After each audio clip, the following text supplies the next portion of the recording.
Alrighty then, welcome back to Kavran D&D. Last time was an exciting little stray away from the norm, as Hugo, Elvis, and Ruka had their own little side quest. Together, the three of them made their way up to the top of Blackspire's Black Spire.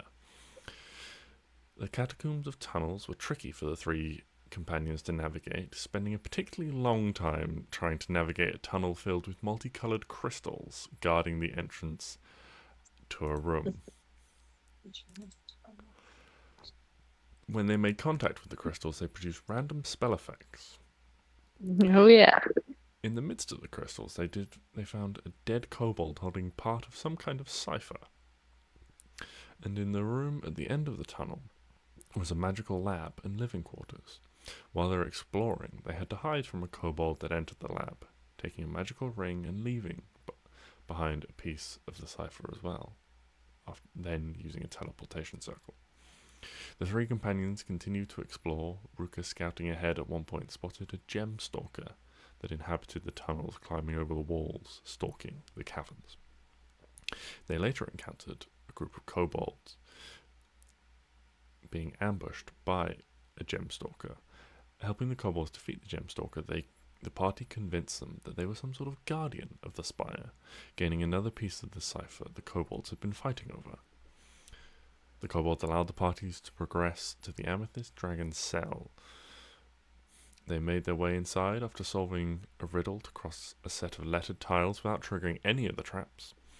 And finding the dragon inside, chained and shackled, they were able to use the cipher pieces to decode the runes on the shackles, solving another riddle to reveal the password and release the trapped dragon. And so, we begin as Hugo, Elvis, and Ruka are all gathered around this dragon, having the chains falling to the floor and the dragon giving off a triumphant sort of trill in celebration. At this point, you hear the sound of running footsteps. And this is where our camera shifts from inside this chamber to just outside, where rushing along the corridor is Arwen, Stix, and Klari, accompanied by a tired and badly beaten Grubbin.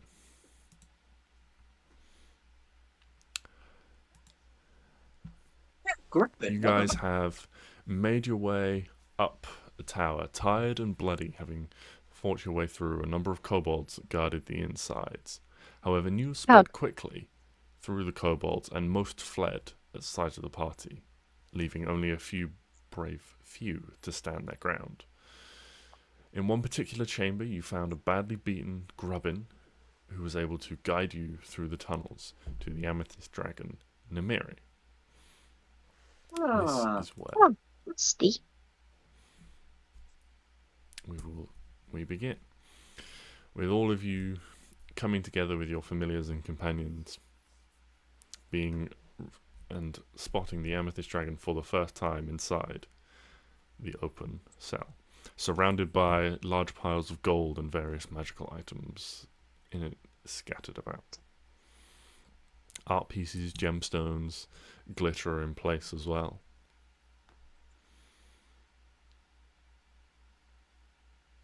What would you all like to do? Can we see our mounts? Can we see? I mean, I don't think Clary's getting on Ruka. No, but I imagine Ruka's about this big. No, but just asking, can we see them? Yes, you are effectively all in the same room at this point. Oh, okay, sweet. I'm gonna say, and we can see this obviously amethyst dragon in front of us. Say, how are you? I'm Stix. We are Fellowship of Aegis. We are here. We're here to rescue you. I was going to make a Star Wars reference, but I couldn't. I couldn't remember what he said. Says, Little short for an adventurer, aren't you? "Ah,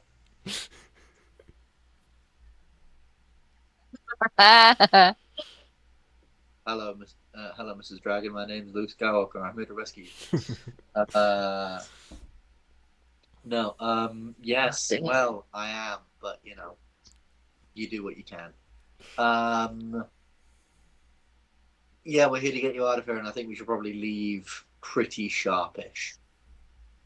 How big is the dragon? Sorry. It is a young dragon. It's a large thing. Yes. They are large.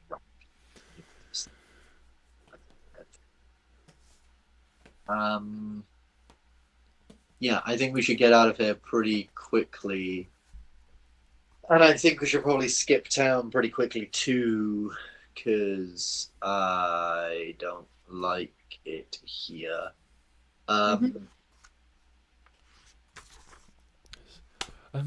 Well, yes, that sounds like an excellent idea.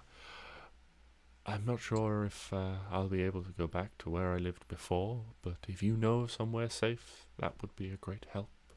Oh, our house We do have a house. at the end of our street. I thought the house was in the middle of the street. No, ours is at the end. Ours is at the end. We don't like to draw the attention. Yeah. Well, No, that's very kind of you, but I wasn't necessarily thinking in some sort of village or city. Oh. There's probably a nice... I'll tell you what. I've got an idea. Oh. No, actually, no, I don't. I thought I had an idea, but then I kind of thought, not sure. Yeah, I think I know what your idea was now. Do you mind sharing your lair or whatever with a god? Okay. Amorous. I'm gonna take it back to Amorous's place where I trained and stuff. Yeah. That's not what I thought you were going to say. No, what did you think I was gonna say? I thought you were going to say take whatever was it Oopsin's lair? Oh my god! I literally just thought of that. Oh my yes. Why don't we do that? He's dead. He's dead. Totally take it. What kind of places do you like to hold out in, to chill in, to layer it up? Great question.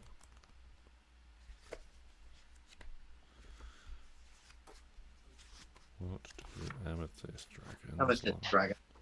Amethyst grows, maybe underground, possibly.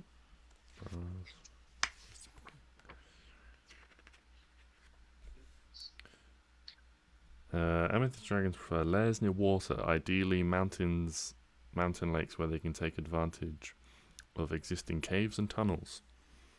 A lair behind a cascading waterfall is ideal. Ooh, Part of the okay. lair is subterranean, sounds allowing the dragon to rest in water and cultivate the fish that are their preferred food. Oh, Amethyst dragons' lairs frequently exhibit or develop large and beautiful crystal clusters of amethyst crystals, including cathedral geodes split open to show their contents, and clusters of crystal points more than a foot in diameter that extend 6 to 10 feet from interior stone surfaces of the lair. These crystals resonate with the dragon's presence and glow with a soft inner light. The older the dragon, the deeper the purple color of the crystals. You are young, so you're gonna have to learn to settle. Not everything's perfect in this world, I'm afraid. You're gonna have to learn that, okay, yes, I want a beautiful cave behind a waterfall with crystal clusters, but a house in the middle of a village or a city, that might have to do for now. I have a question Yeah. about the world. Okay. So, West Zelt, what's that like? Is it a good place to raise a family? Wait, West Celt? What the fuck is that? Where is that? Up, up, up. Up. Northwest. Yeah. It's got some. It seems to have water Oh, and yes. mountains. Do we know of any like waterfalls running off Rosenzen Lake?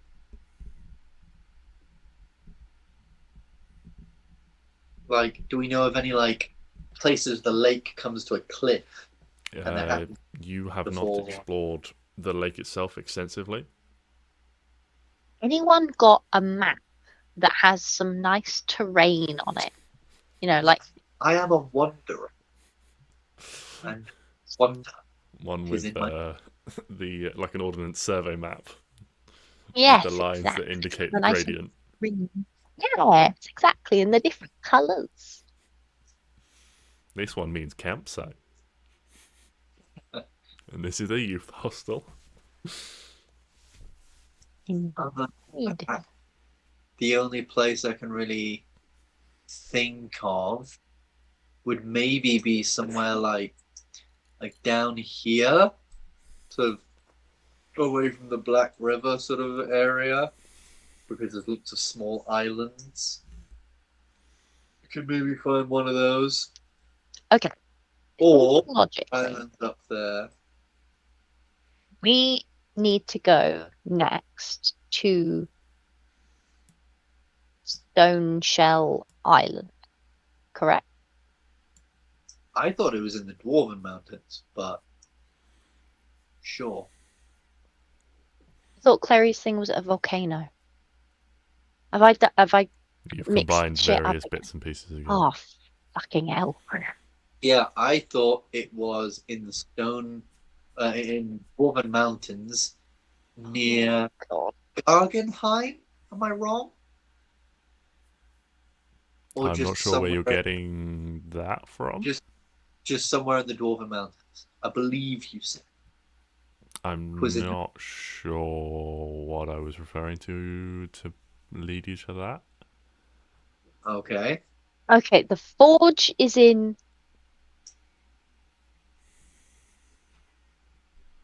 a volcano. Yes. Yes. And Right. Okay. Yes, and there are a number of known volcanoes. One of them Oh, in is the that Dwarven not- Mountains, one of them is Stoneshell Island. oh, shit. But that's the forge to craft the weapon. Yeah. We need the other dragons. Well, we're going to do that next, or Yeah. We were gonna do the thing for Clary's weapon. yes. And apologies. I thought, and I had it written down on my phone, that we had that in the Dwarven Mountains, but I might be wrong.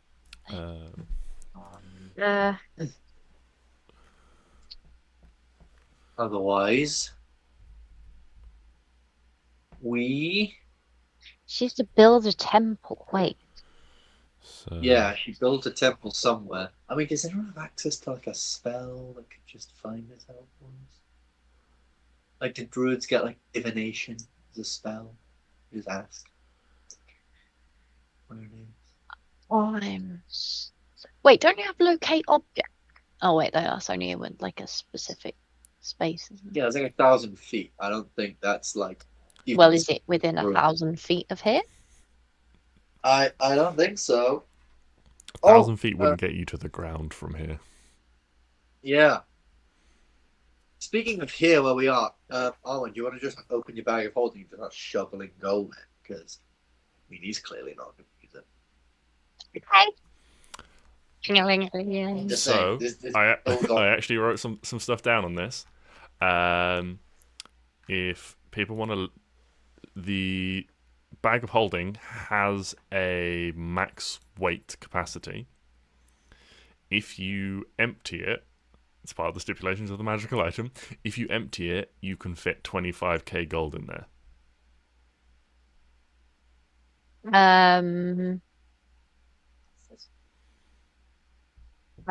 We empty it of all the stuff we currently have in it, and then we just fill it with gold. Yes, you can fit up 25k in there. Does his hoard happen to have a bag of holding in it? Well, if you want to look for magical items, then everyone wants to look for some magical items. Roll a D100 while I find the right book. A D100. And then based on what you roll, I will require some subsequent rolls. A D100. Oh no, don't say it's not you and me. Oh no, that's good. You and you. Let's lock me in. Let's me. Oh, that's impressive to roll 20. It's worked. Okay. Alright, so Arwen, you have gone first. So 36. Okay, roll a d6 for me, Arwen. This is magic D. Magic, there it is. Okay. 3. Okay. Arwen, roll me 3 more D100s. Oh God, do I die on this thing? Yes, you're taking all of this as damn. No, these are the magical items you find. Oh, okay. 26. You find a potion of invisibility. If you want, you can re-roll the 26, or you can have 2 potions of invisibility. It's up to you. Well, I'm re-rolling 26. That's close. Also, I reckon between like 1 and 5 is like. So you find a potion of invisibility. 44. Oh, for fuck's sake! You find a 6th level spell scroll. Now I've got to come up with that. And 85. You find a potion of vitality. Boring. Don't know what that. You can look up what that does while I pull up 6th level spells to tell you what your spell scroll is. Toes assistable. Spell level 6. Disintegrate. Is a spell scroll a one-time use thing? Yes. Okay, pick a number between 1 and 5. 4. 4. Okay, the 4th page.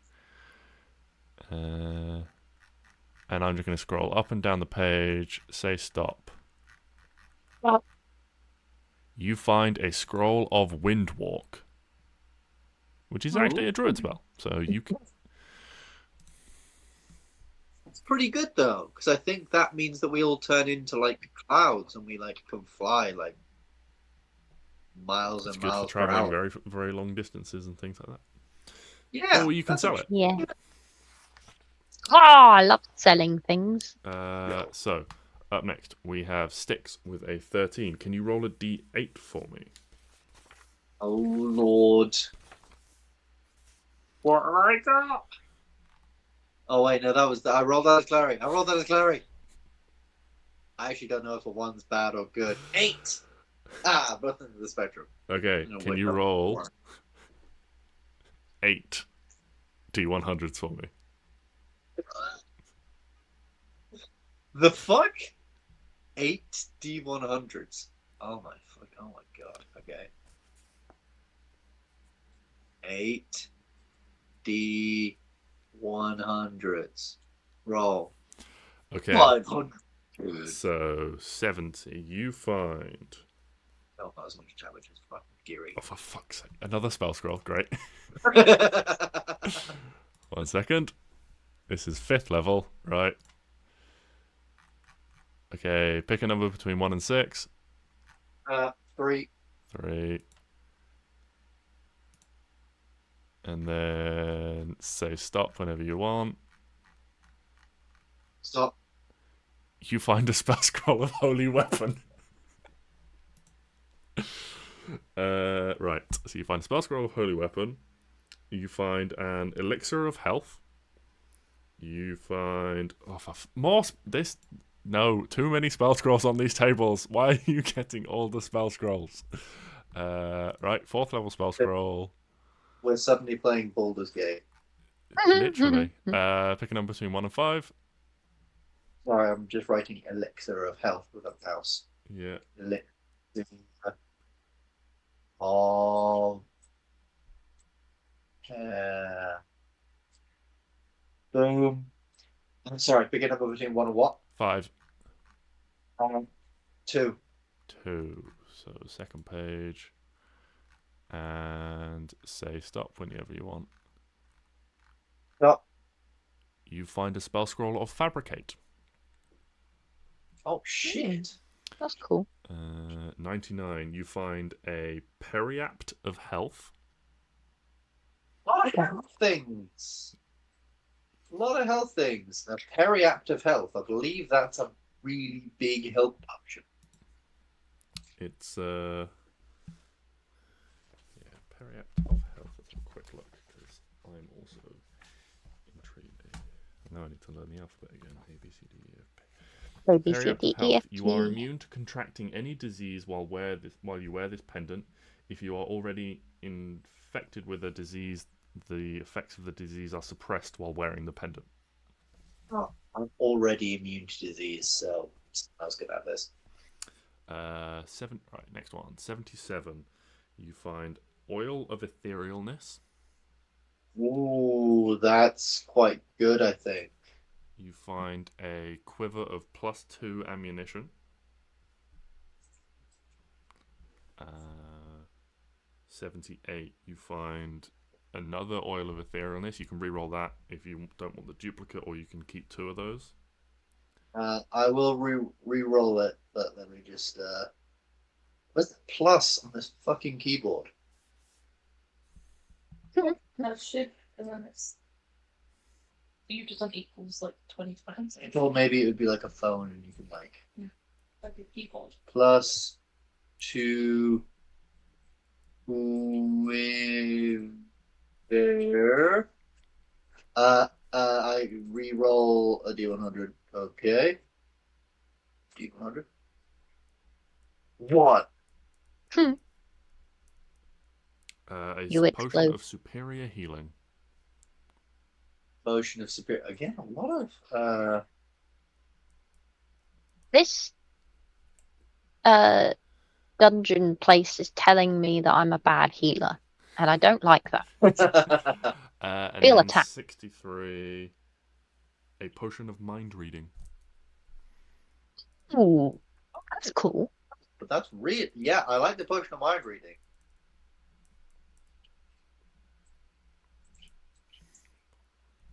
Okay, and then we've got Klari, who got a 55. 55 is... roll a d6 for me.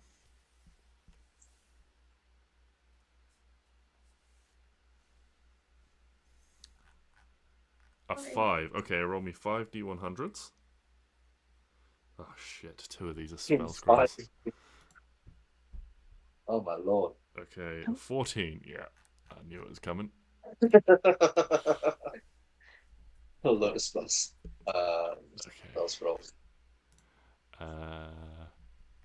If that kind of makes sense. Okay, 1 or 2? 2. 2, page 2. Okay. And then say stop whenever you're ready. Stop. You find a spell scroll of Incendiary Cloud, Oh, which is an 8th level spell. Smell. Incendiary cloud is pretty good. It's basically like you make a big fog cloud and anyone inside it takes a bunch of damage. It's INCENDIARY. Incendiary.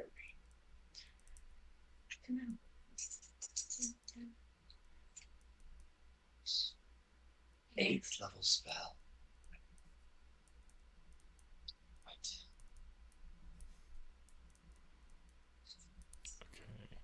Okay. 93.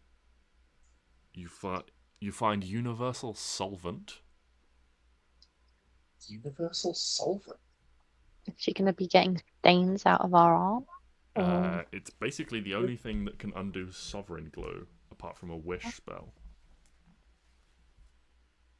I'm so glad I know all of those words that you just said. So, the glue is one of just the most annoying things in D&D ever, and I don't get why they made it.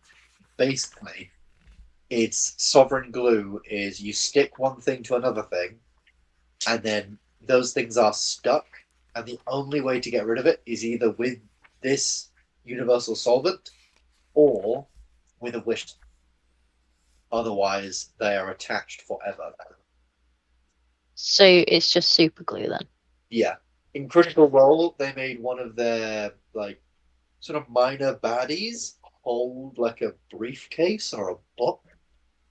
Or, was it a gun, actually? I think it might have been a gun. They just hold this gun. Oh, God. She was not happy. Action to constantly keep some reach. Okay. Oh, but Sovereign Universal Solvent also gets rid of other adhesives, like regular glue. You find a potion of supreme healing, Oh. a potion of storm giant strength, and another 8th level scroll. So, 1 or 2? 1. 1 this time. And say stop whenever you're ready. Well, You find a spell scroll of Earthquake. Ooh, another 8th level spell. Okay. No, but you don't find a bag of holding as you're looking around for all of these things, but those are the things that you do find. You know what? I'll fucking take it. That was quite a lot. And Yeah, that I mean, you guys are at the level where, unless something is like really custom for you guys, that like there's not a lot that you're really necessarily looking for. I feel like in terms of loot, so I thought a load of random shit would be just as fun. Specific. I don't think I was really looking for anything specific, but then you handed us a potion of storm giant strength. And my head, as well as my penis, immediately shot up. Very excited. Sorry.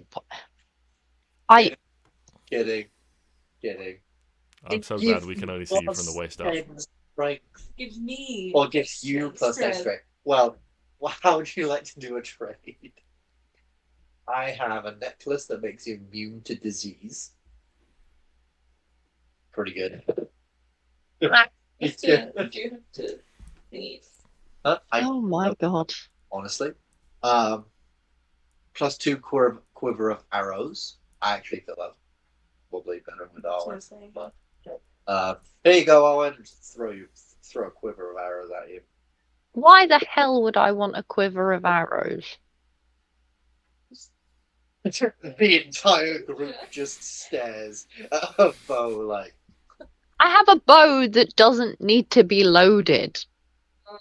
Oh yeah. I will give back. I use a bow now. I'm a ranger. When I Oh choose, God. what I want to be, I can ranger it up. Okay. I have Scroll of Fabricate, which actually I think only you can use anyway, because it's a wizard spell. You can sort of cast wizard spells. Basically, Fabricate means that you can make anything out of what's in front of you. So if you see a bunch of planks of wood, you want to make a bridge, and you make a bridge. Or not even planks of wood. You can say you want to make a bridge out of trees. You don't even have to have planks of wood. You can just be like, it's wood, and it does it. You can stand in front of someone's house and say, I don't want this to be a house anymore. I want this to be an elaborate stone statue. And all the stone in that house turns into a stone statue, leaving everything else crumbling around. Very good spell. I'm very confused. And Huh? It's level 4, I believe. Yeah. Fabricate is 4th level. And you know what? Actually, I'm going to keep pushing mind reading because you guys are really good at you're like good at insight stuff. But you guys are already pretty good at that stuff. Oil of Ethereum. I have to check what that does, but I think that just makes you like a ghost. It's basically the effect of the etherealness spell without concentration.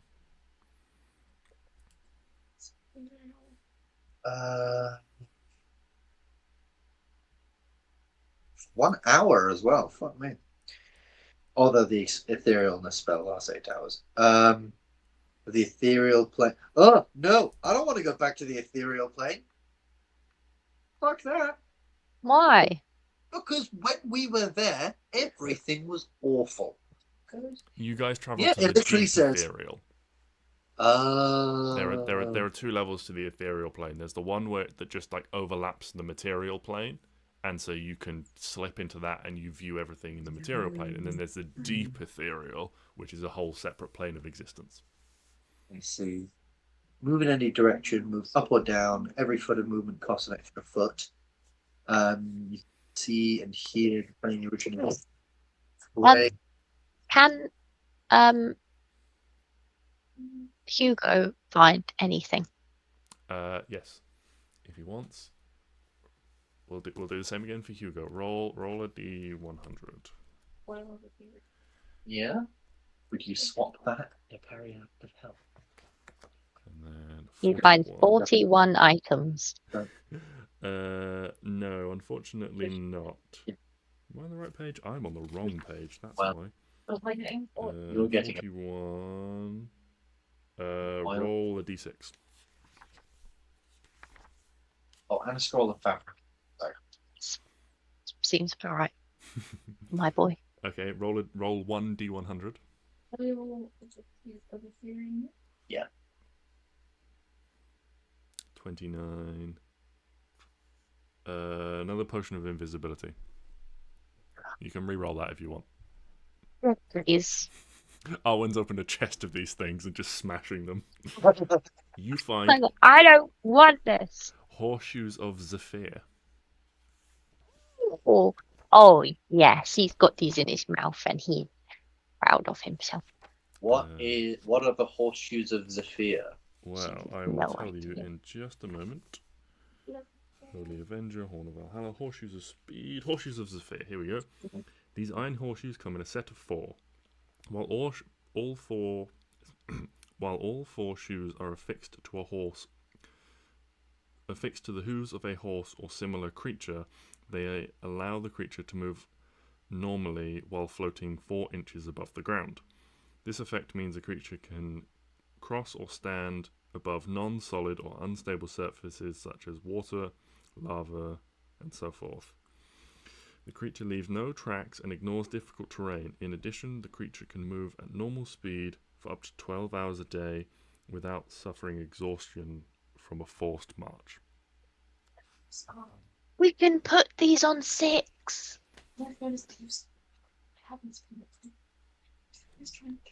He's at home, isn't he? Mm-hmm. Okay. Unless Regis has eaten him. We cannot eat him. That's not allowed. This isn't Tesco.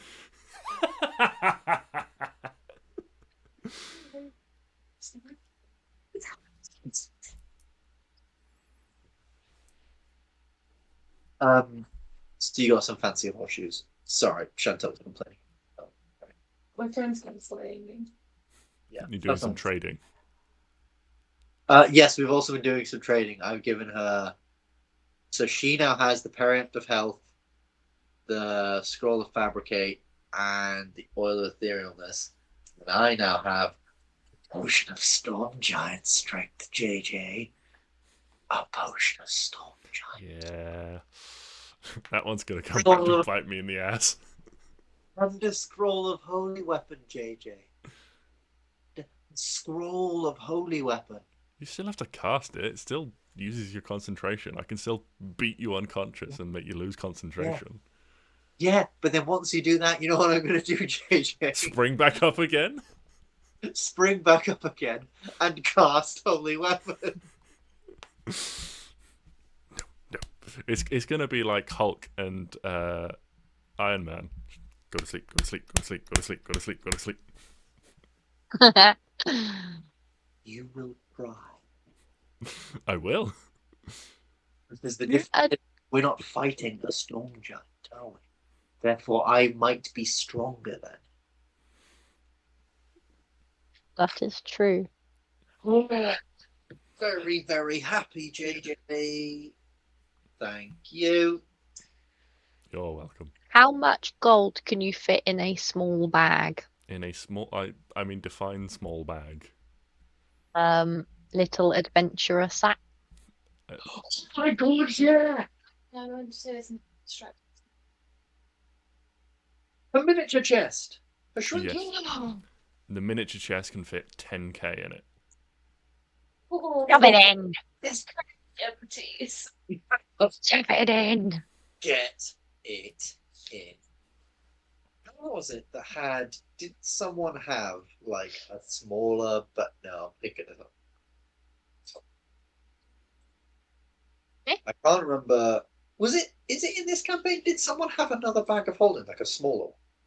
Or am I thinking of No, something? you had a bag of holding that you replaced at one point because of Phoenix Yeah. burned through it. Yes, No. through it.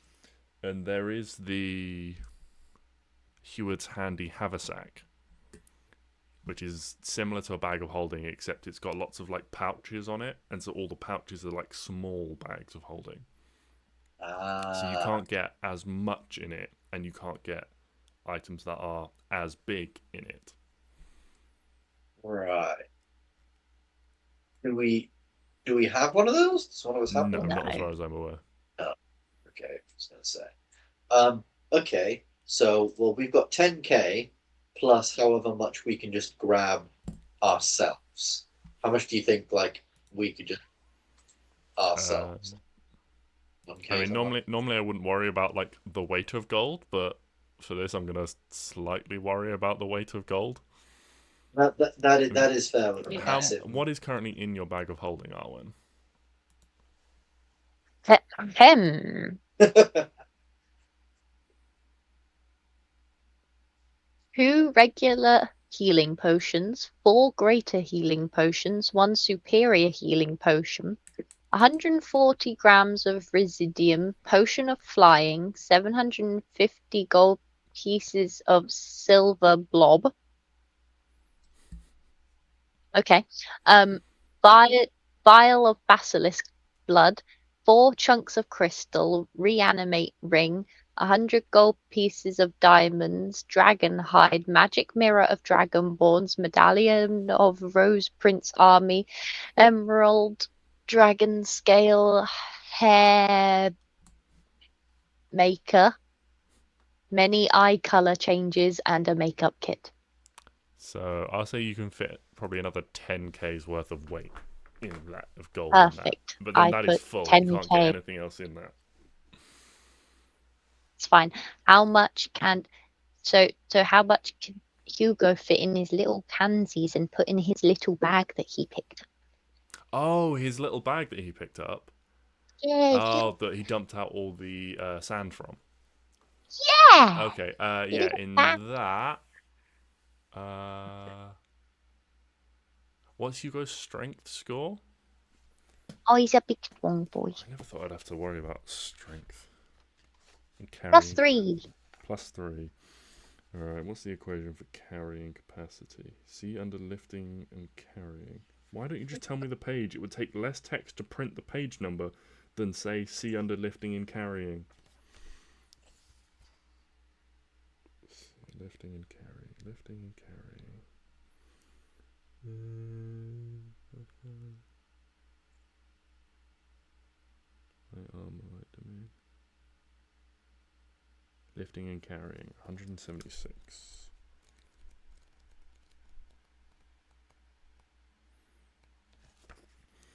lifting and carrying. Your carrying capacity is equal to your strength score multiplied by 15. It's weight in pounds. Okay.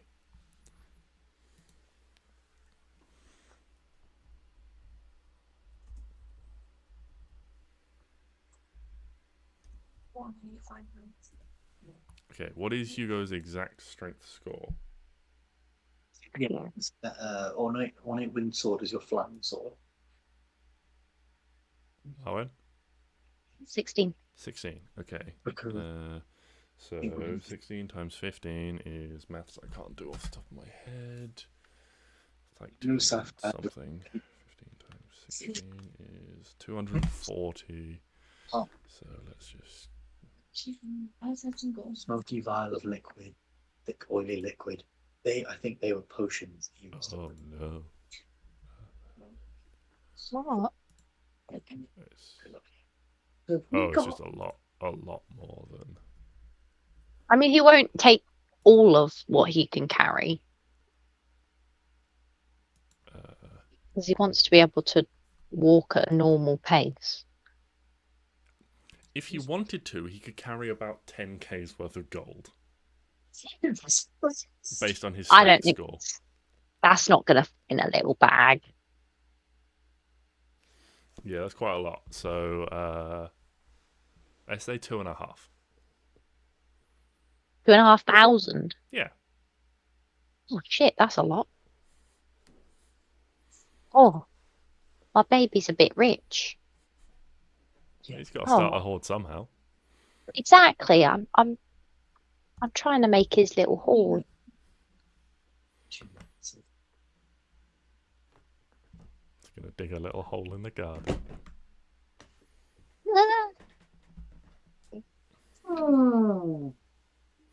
Guys, the elixir of health is a clutch item. What does the I elixir do. of health do? It cures any disease afflicting you, removes blinded, deafened, paralyzed, and poison. Which is pretty good. Do we have one of those? We do. Cool. And a point of superior healing. Wow. Nice. We're kind of killing it, guys. If you want, you can just go down and type it. Too much effort, but you're writing it with your hand. No, but like writing it with a mouse is too much. Is less effort than just leaning down. But the move. We missed our first. You probably a very different one that much further reach. But we have to get up and sit on the floor. That's fair. No, I got something. I'm very happy now. Just so much stuff. Okay. Did we want to? Here's just a question.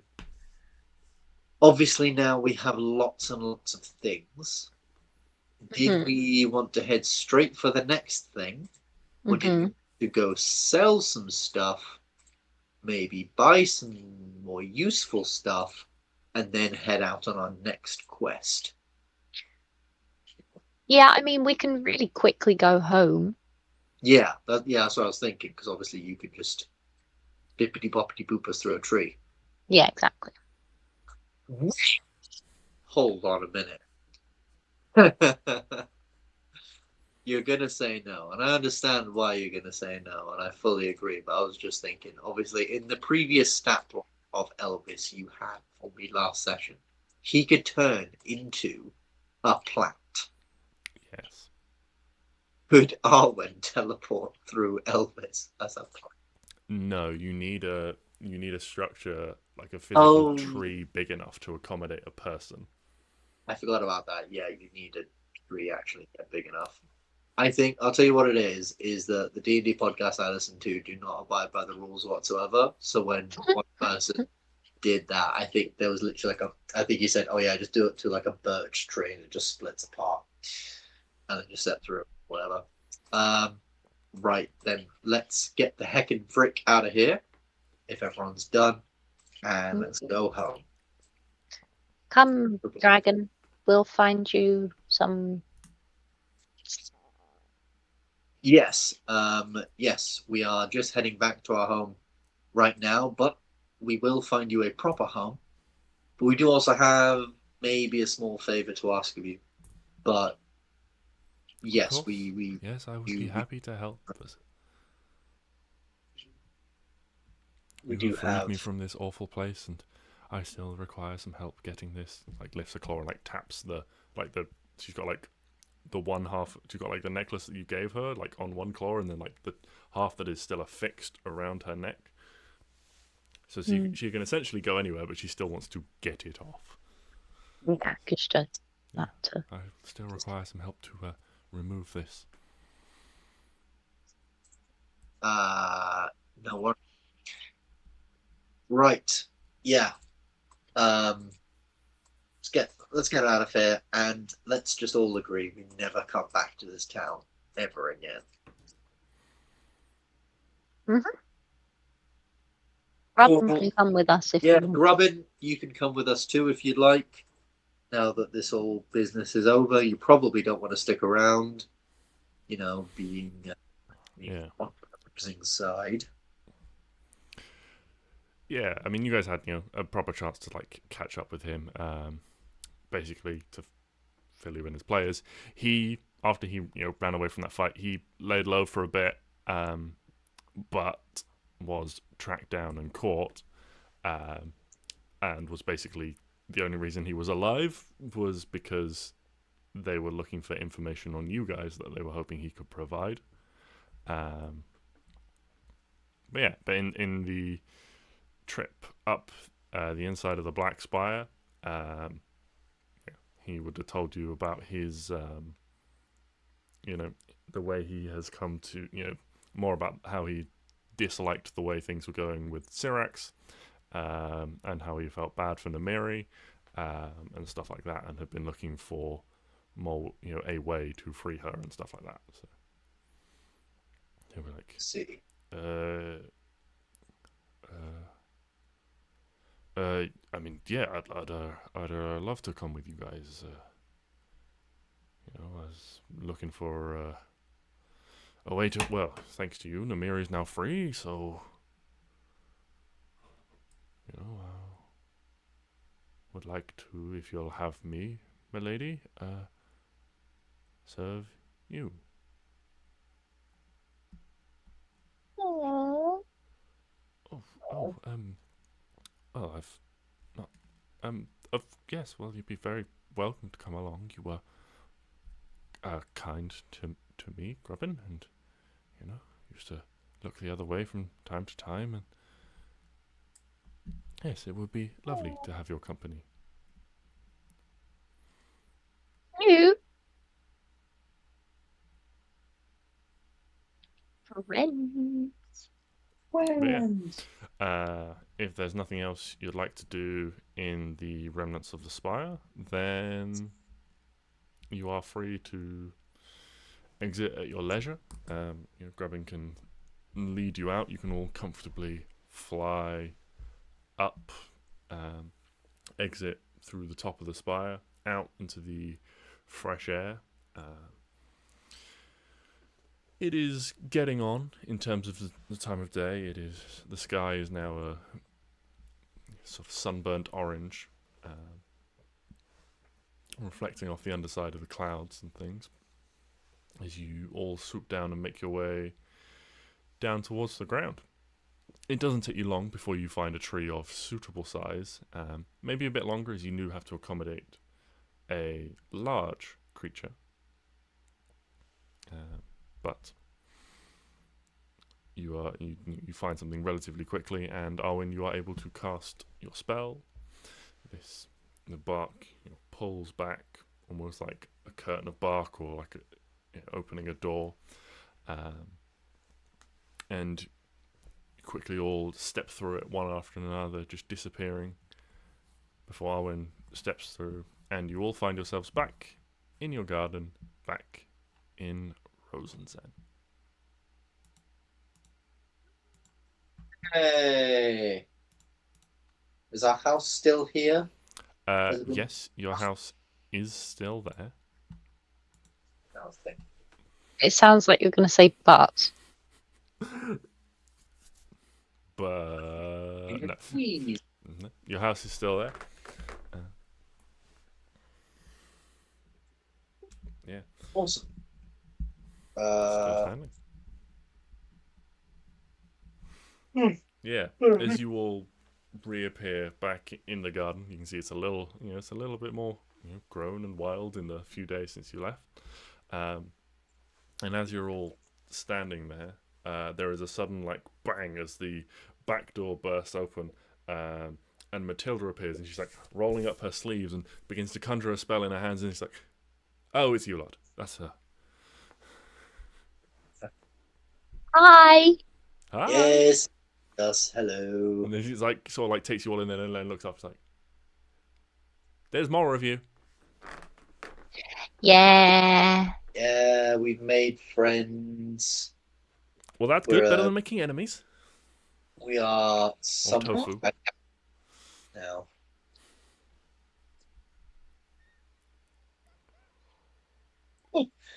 I knew a wizard once. Well, a sorcerer technically. He cast a spell, and he didn't make tofu. He made mutton technically because he became a sheep. It was the darndest thing. Brooks has been a sheep many times. I have been a sheep I many was times. really conflicted about trying to eat him. I thought, is that cannibalism? But he's now a sheep. In the end, I waited too long and he turned back into himself, but what can you do? I was kind of glad I didn't eat him in the end after that happened. That is a very interesting question. Huh. If someone's polymorphed, true polymorphed, and you eat them... Well, true polymorphed would be different, because if you waited the prerequisite time, they would permanently become that thing and there'd be no way to undo it. So therefore it wouldn't be cannibalism, but regular polymorph. Then they would... regular polymorph, of course, they're just going to take they're going to die as that creature. And yes, I suppose that's true. Unless you're going to eat them alive, which would be very tricky and kind of grim.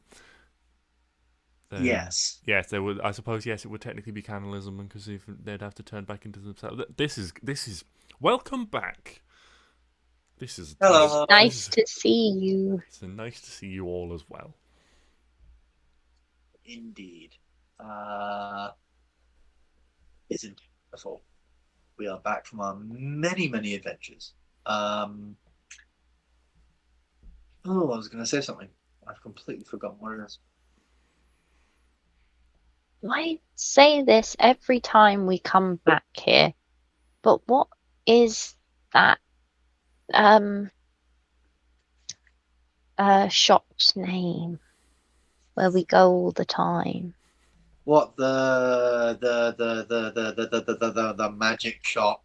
It's magic. It's run by a woman whose name has nothing to do with the store. It's like her father's or grandfather's or uncle's store. It's called... Her mother's store, yes. Her mother's store, yes, I said that. Basically the same thing. Yeah. It's called... It's Elkin's Emporium. It's not that. Where is that? Is that in Demasera? Not a clue. That's a shop I probably made up off the cuff. Because apparently Arwen is not welcome there. Oh, that might be in Yelion because Arwen was rude.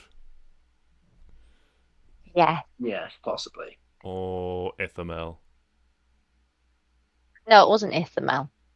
No, it was after Ithamel. Or Eli Halion. Oh, yeah. Maybe. No. Ithamel doesn't exist anymore, so... Don't say things like that. No. You know that. Doesn't it? Yeah, but no. Okay, yeah, but what is that lady's name and what is her shop called? Her name is Bistina, and her shop is Morgwyn's Magical Miscellany. Oh, I knew it was an alliteration of M. I just couldn't think of the... the fucking name. I knew it was like something's magical something. I thought it was like I literally had the word miscellany on my tongue, but I didn't know her first name. I would never. No, it's right there. Okay. Yeah, it's there. Right. Do some. There we go. Make it more obvious. I have a lot of notes of just stuff, and they are not organised, Evidently. and that's okay. But it's just a visual representation of Arwen's head, and nothing in Arwen's head is organised, so it's fine. Absolutely not. Yeah, we need to go to her and ask about these necklaces. I think if we bring her here, that would be a good idea, because we don't really want to be dragging around our new friend all about the town. Yeah, the mention of necklaces, but I was like, necklaces? What's necklaces? Well, actually, Matilda, can you separate these two necklaces, like destroy both of them?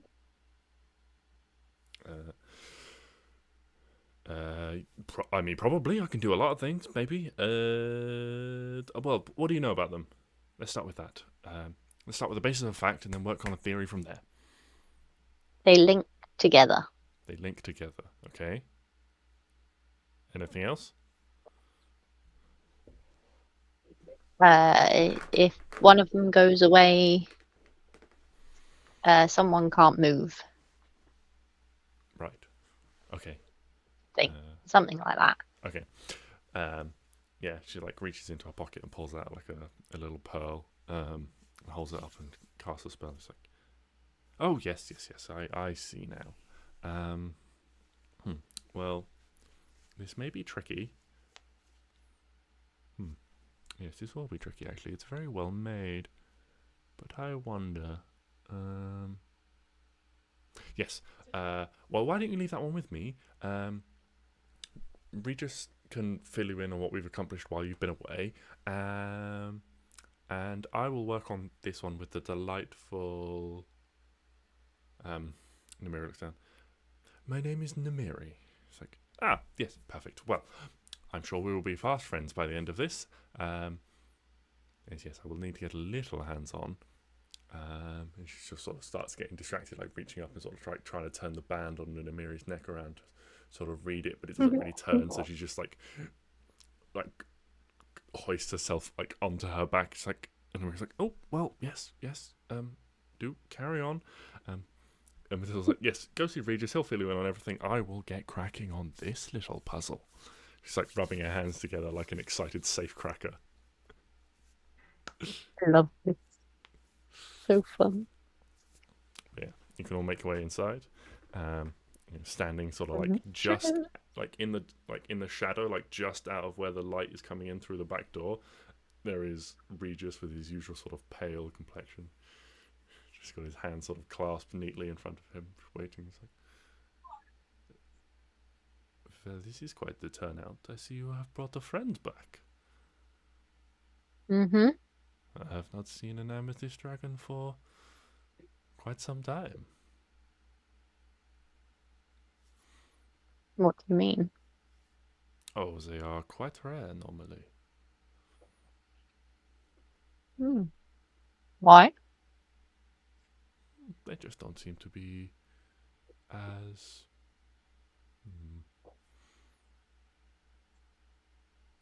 prolific at reproducing as the other dragons. Either that or they just prefer to live further away in circles that I do not tend to walk. Although the crystals from their caves I've known have had powerful magical effects.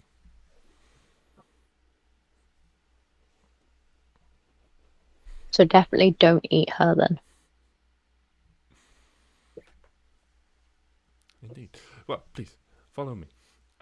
I will fill you in on what we have accomplished in your absence. And he leads you down into like the basement laboratory that he and Matilda have been developing. You have all the little bits and pieces and so forth. And he goes over, and last time they hadn't managed to do much with the Spectre Tree's essence just yet.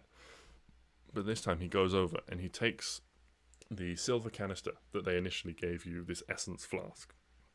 And what he does is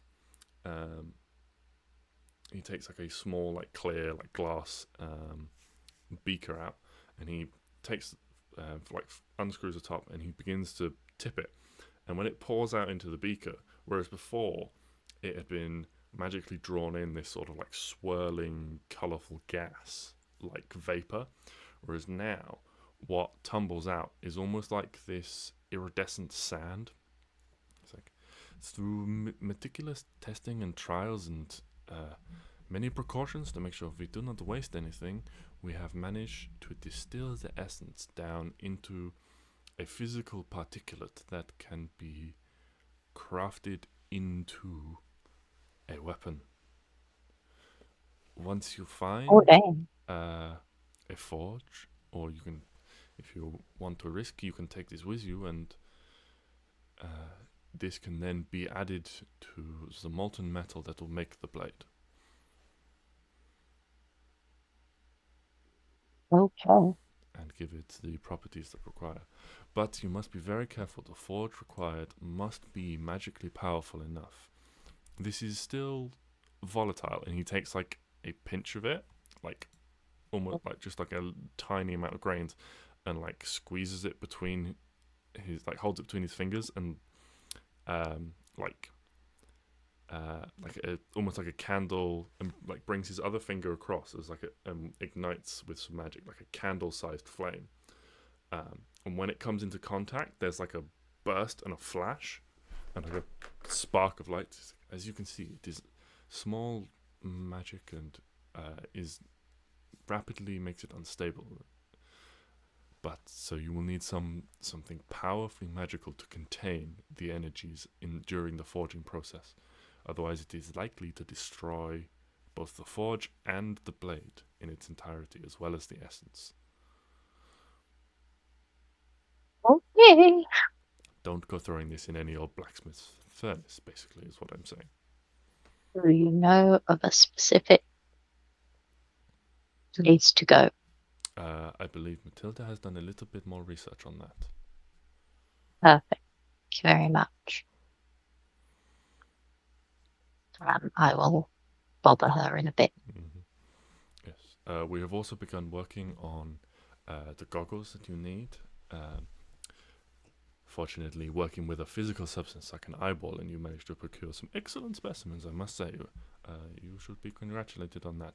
We are able to work much quicker on distilling this into an item for you. They are not ready yet, but soon. And you can see, like, he sort of like gestures off to the side, and there is a glass of like pickling juice, which has like 3 eyeballs left floating in it.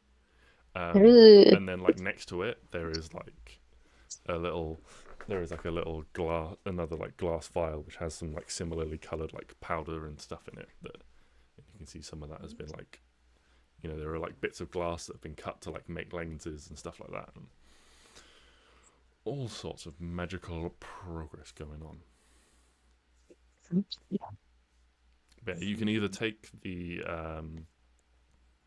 condensed essence now, or you can pick it up later if you want. I think pick it up later, just because I think it's more safe here. Okay. Yeah, here it's very inconspicuous, whereas we're obviously very conspicuous people. Mm-hmm. What? Conspicuous? I mean, dare I say, we are we're infamous at this point.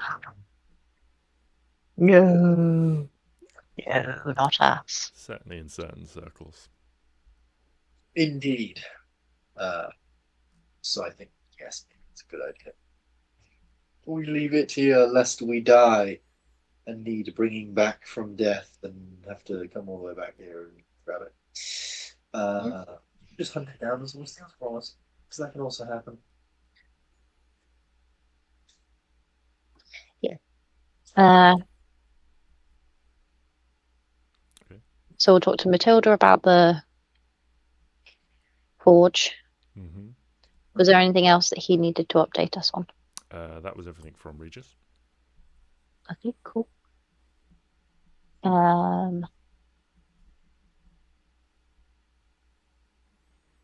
Did we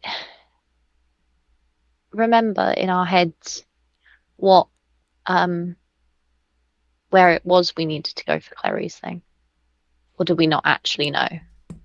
So what you were told, or what Klari was told, and whether or not she's shared with you is up to you guys, is that one of her ancestors carried a moonblade. Their fate was was unknown. However, Nehru knew it, being a powerful godlike being.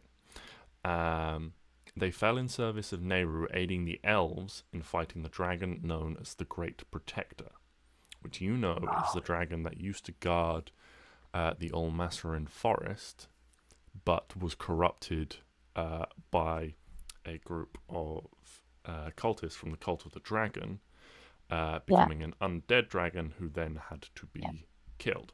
Because of the age and the power of the Great Protector, it took many, many people to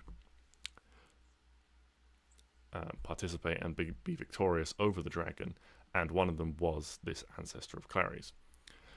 Mm-hmm. The sword was lost and became part of another dragon's horde, one of the dragons who now claim part of the Great Protector's territory. So far from home, the sword's power became dormant, but Clary's new devotion and proximity has reawakened the spark inside the sword. Okay. It must be found and taken to a temple to Nehru. Her ancestor was laid to rest in a shrine constructed by their companions to Nehru to honor their sacrifice. If Klari can bring the sword to the shrine or find another temple or build another temple, there, if the sword deems her worthy, she can attune to it and claim its power for herself. Okay. So from that, we need to find this sword. No, sorry, yeah. We need to find the sword, find a temple. Done. Yeah. Okay. I'm going to go back out to Matilda and ask her how long she thinks, now she's had a look at everything, how long she thinks it's going to take for her to deal with this necklace. Yeah, you head back out, and as you head out, there is not an explosion, but like a deep sort of boom, and a big black sort of cloud just sort of is rising off the back of Namiri, and there is soot like covering Matilda's face, and she's just sort of okay, well, not that one then, but I have made some progress.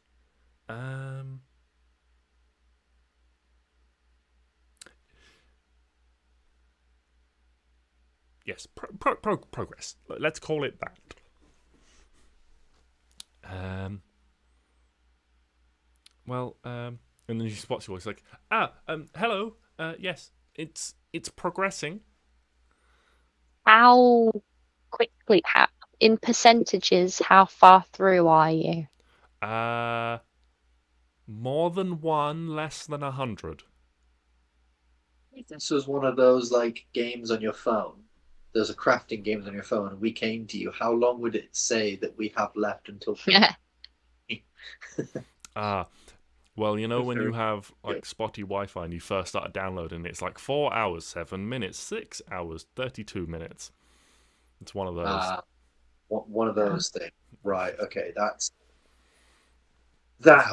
I mean, it shouldn't take me more than a couple of hours. Okay, that's good. That's fine. Yeah. Yes, I mean maybe if you would. Well, and certainly once the sun goes down, then I can get Regis's help on it out here as well. Two heads are better than one, and he's very knowledgeable. That man, even if he is so boring.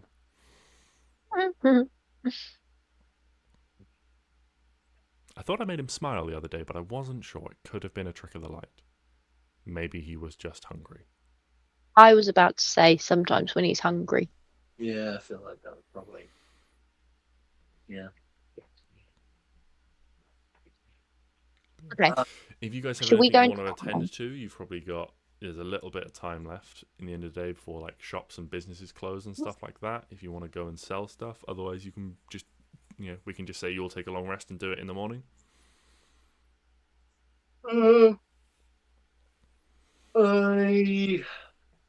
How big is Namiri in is she as tall as a room of a house? She is a large creature, so she would be sort of 10, 12 feet. Okay. Yeah, if you imagine sort of like a horse. Yeah, like a horse with like a longer neck.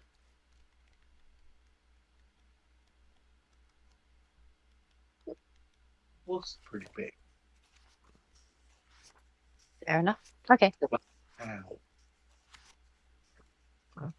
Ow. Should we go? Does anyone need to sell anything / buy stuff? No, but I do want to go see Lord Motsignir about my spear. Oh yeah. Yes. It. So that's what Stix is doing. Mm-hmm.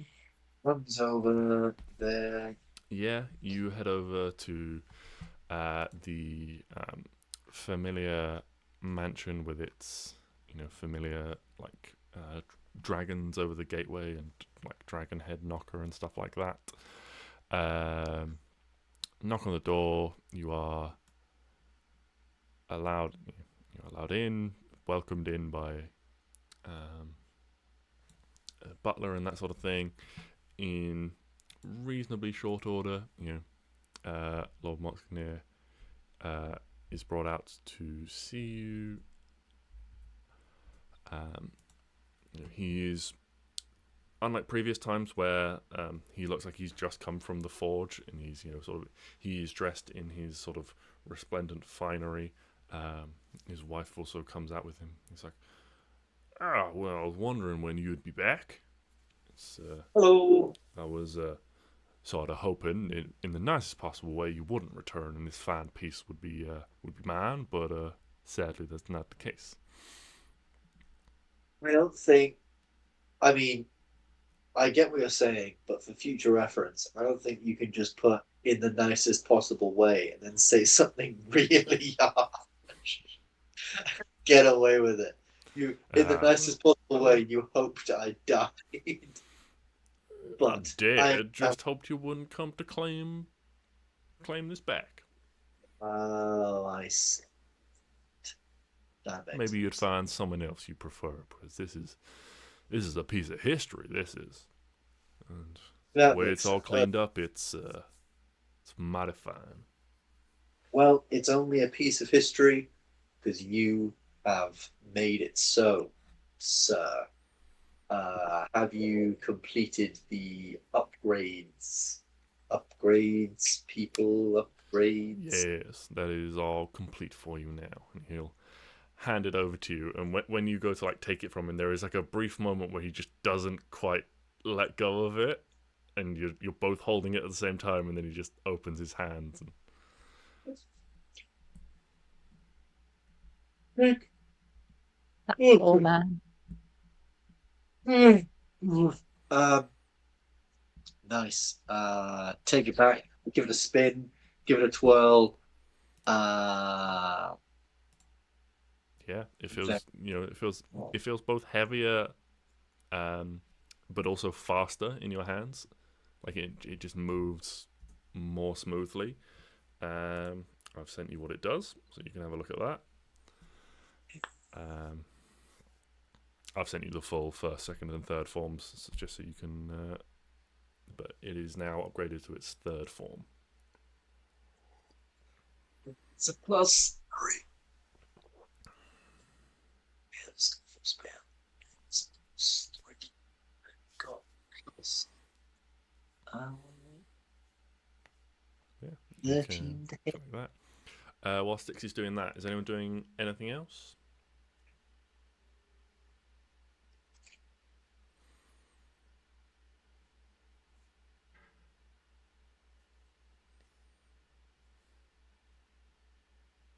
We have loads of money.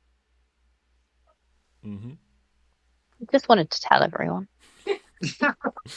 I think you mean we have lots of money, because I so far haven't got any money for the thing we've just done.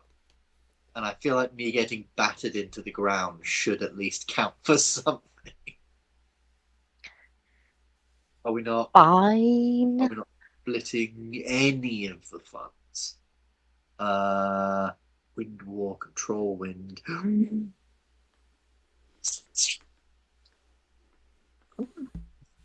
Nice. Oh, for God's sake, I'm selling my scroll then. What's the point in my scroll if you've got wind walk? I get each spell costs a number of charges equal to the spell's level. Gust, no charges. Oh, I get a gust cantrip. That's nice. That'll work well with my skunk. Push God. I can push my skunk around now. You joked, but that is a hidden buff for Stix, which is really going to come into play in the next up. This is. Why did you do this? Gust Why of wind. did you give him Now this? push my skunk 20 feet. Oh, I will remind you, the effect. A lot of gaseous-based spells do say they are dispelled by a strong wind. So yeah, but if you fart into a fan, that smells. yeah, it's distributed further, but it's less intense. Going somewhere. I learned when I was working one day, and the fan in work is right next to me. I thought one day I could fart without anyone knowing. And then my boss sat literally the other end of the other end of the left row of desk was like, "Oh, what's that smell?" Being really quiet. oh my God, that's hilarious. I get wind wall, so they can't push the skunk back at me.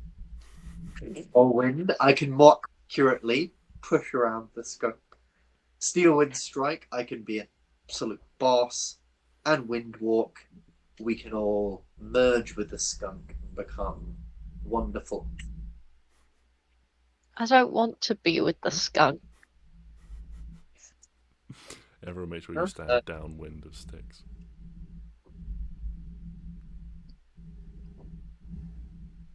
Okay, so while Stix is doing that, is anyone doing anything else?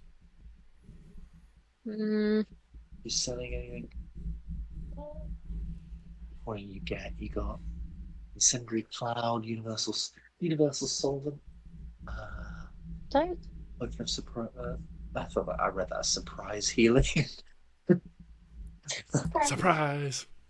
Yeah, just randomly at some point, you're just gonna get healed. You drink it and then roll a d20, and that many number of hours later. That'd be really fun. I think that'd be a really funny thing of like, yeah, you drink this X amount of hours later or rounds later in combat, you're gonna get this heal. So you might get it really late in combat, or you might It's get it. it's gonna happen at some point. Too late. Just not sure when. Imagine you go down, you fail all your death saves, and then like an hour later, your dead body just sparkles. Like one of the cuts on your dead body just kind of closes. It's like I read a story on Reddit once about someone who was a wild magic sorcerer who, I can't remember how, but they ended up falling off a cliff for some reason. So they tried to cast a spell on the way down. I think they tried to do something like fireball the bottom of the cliff, so like expecting the blast wave to like cushion their fall. Anyway, they died, but their fireball triggered a wild magic surge, and they rolled the reincarnate feature on that. Oh, nice. What Nice. did they become? I think they turned from like an elf into a dragonborn.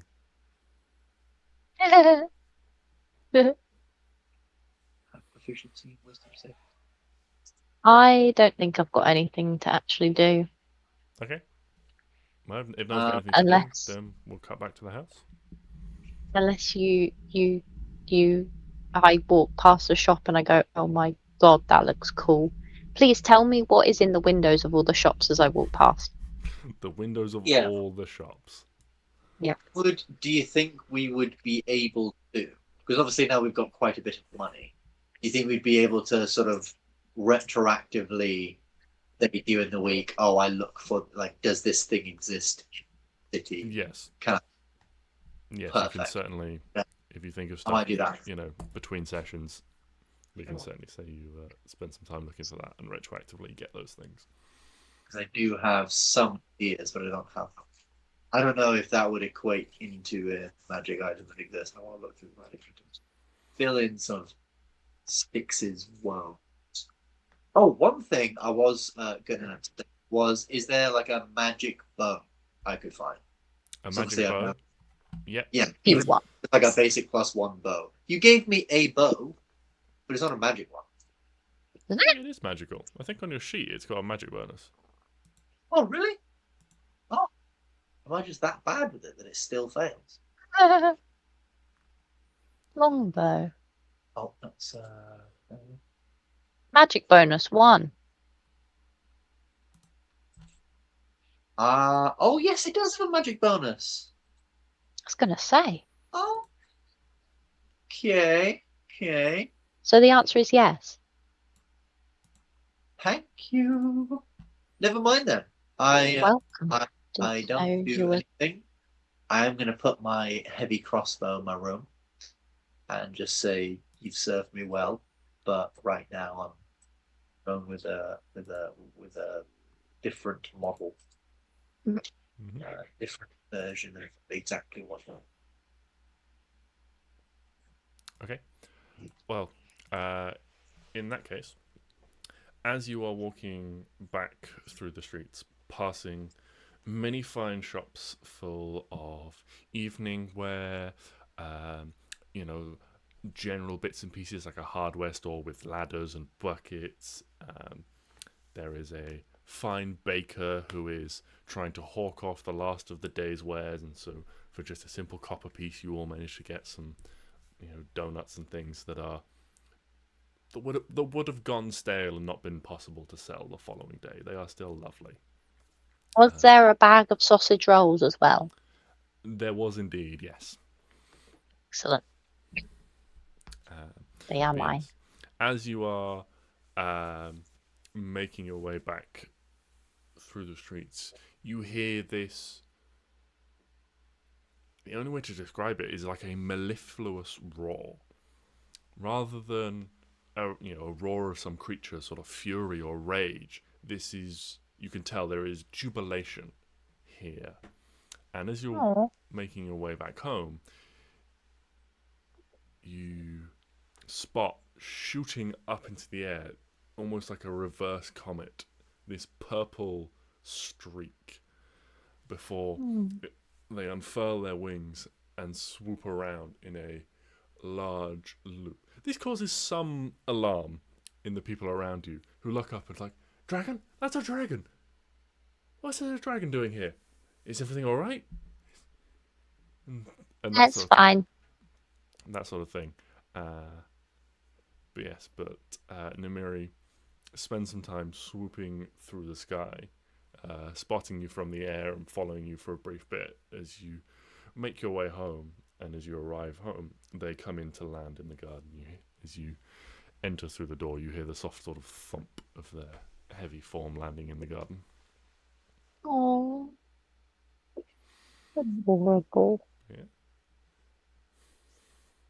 If there is nothing that anyone would like to do, you can all take a long rest, and we'll begin the next day.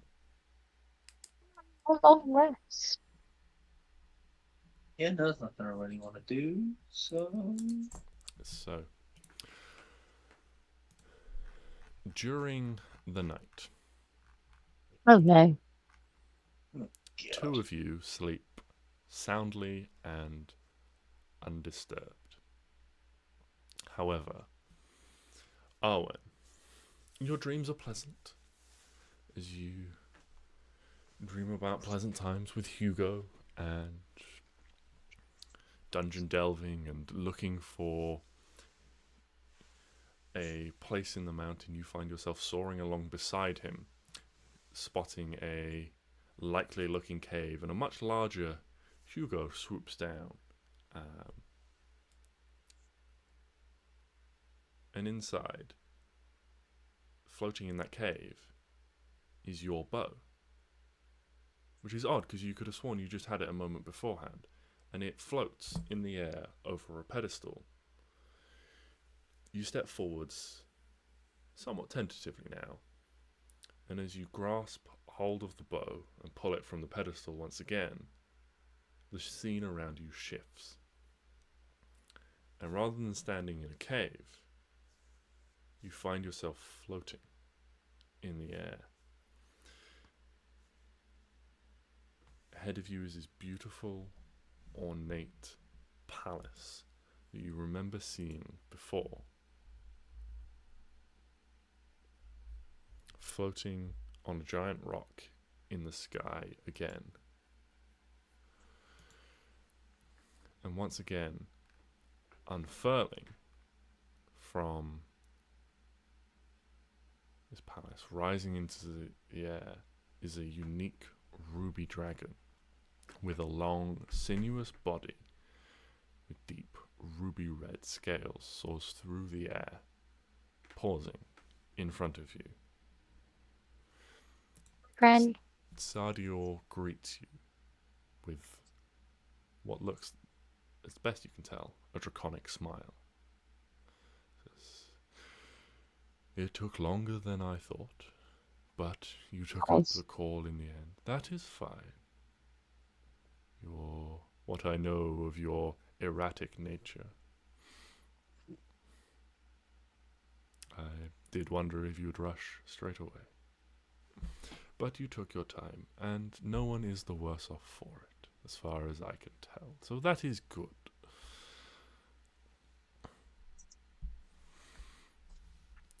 Her gem dragon is free to continue on their path, and you have offered further assistance beyond what was asked of you.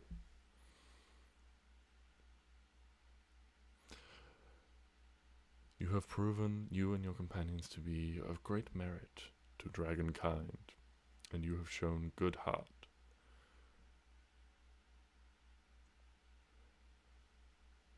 Your companion, Hugo, he showed great bravery as well, as he explored the caverns, proving himself worthy, but I can sense your fear and your concern for his safety. It has been a long time since anyone but dragonkind represented me in the material world. But I would like you, Arwen, and Hugo, Arwen's son, to represent me on the battlefields of Kavran. Oh. To be the guiding light for gem dragons and my champion.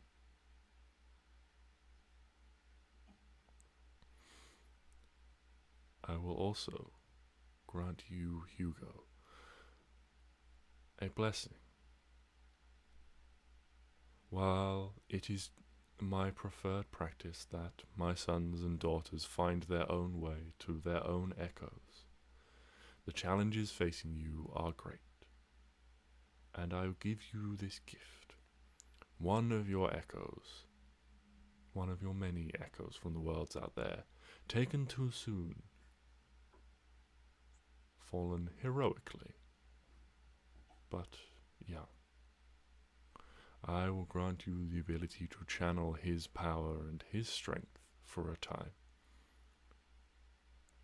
You will become a ferocious force on the battlefield, but be warned, this will be taxing, and will leave you exhausted after doing so. So use this power, this boon, sparingly. It is rarer still, as you, Hugo, are a chromatic dragon, one of my sister's children, who have been known to be problematic. But, well, I'm sure you will both do well and do me proud as my champions.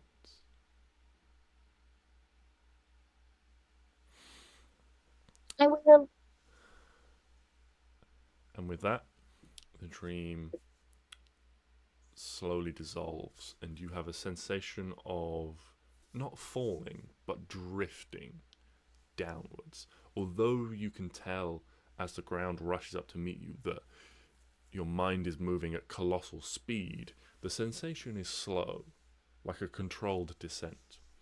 And as you home back in on the house in Rosenzen, coming down over the dark streets, zooming in on the house, through the ceiling, through the roof, back into your body, you sit up with a start, and you look around, and Hugo, lying peacefully asleep on the floor, just ever so softly, there is this faint ruby glow around him that just dissolves after a few seconds. And as you move your hand, and you feel there is a heavy weight on one of your fingers, as there is a large dragon-headed ruby ring. Ugh, ugly. I mean, beautiful. One for the horde. Love a horde. Love it. But yes. But the rest of you waken the next day to the familiar smell of a cooked breakfast, mainly bacon. Whoa! Whoa! I go skipping downstairs. Yeah, and you enjoy a hearty meal. Chappie is there, having cooked for you. I hug Chappie. Yeah, you hug Chappie. As you do so, like his arms, respond and reach around to hug you in return, and then his fingers.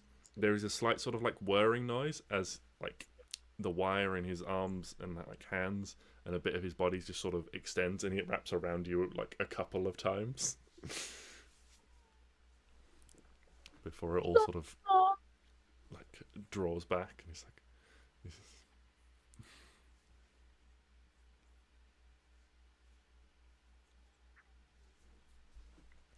Hey. Yeah. I leave it up to you. What would you guys like to do with your day?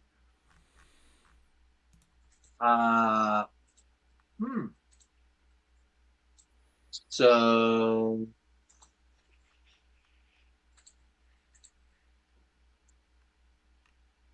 I don't know. Do we? Okay. I might be wrong. Mm-hmm. Wasn't there somewhere like here that there was like what was it called? A great protector thing. Yes, like towards in the sort of the northish, central northish was the battlefield.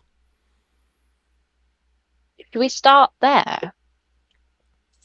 that might be a decent shout. Yeah. Yeah. And then maybe some we sort of met- connection might get stronger with Klari.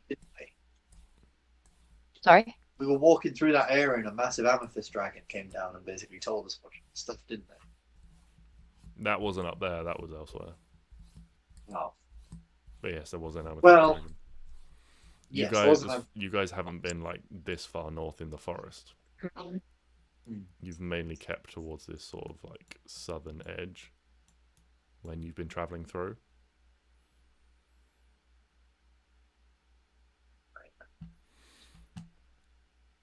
But yeah, I guess the other thing to tell you as well actually is Matilda will come in and tell you the additional bits of research that she's managed to do about the Forge of Solaris. You know, she's found sort of bits of stories and things like that, and pieced bits together from various different stories and legends and stuff, as well as speaking to a few other like Dragonborn and things to remember like legends and almost like fairy tales from their childhood. And what she's discovered is after the war, Solaris became melancholy, witnessing so many die, and he withdrew to his forge, creating a labyrinth of tunnels to surround it. Any who survived report that the labyrinth feels alive, watching them, testing them. It is believed to be on Stoneshell Island, as dragons have searched for the forge in the caverns and tunnels that worm their way through the volcanoes on the island. Some have even tried to excavate to dig tunnels deeper, but digging too deep unsettles the volcano, causing the tunnels to fill with lava again. There are 3 known active volcanoes in Kavran: Stoneshell, Velenmore, and Moltorenheim. Dragons used to have a much larger presence in Kavran in the past. The volcano could be any one of them, or an extinct one. Speaking to the dwarves might benefit, as they might be beneficial if they have any knowledge, because if they know, bloody hell, words, might be beneficial if they know anything about dwarven legends or anything like that. They also might know something about the forge. The gnomes also live near the dwarves, and they are great tinkerers and might have stories and legends about powerful crafters or arcane creators of their own. She's also uncovered a piece of text from a part of a story that's may or may not be prevalent, but there's just something about it that the different sort of bits she's been able to pull, sort of tend towards the same theme, but this particular passage seems consistent throughout various different texts, and it goes thus. Bahamut flew in from the west like an arrow from the bow of Varbek himself, accompanied by 7 golden dragons. Resplendent in the finest creations of Solaris, they were like 7 glittering suns upon the battlefield, and shining brightest in their centre was the platinum moon, Bahamut himself.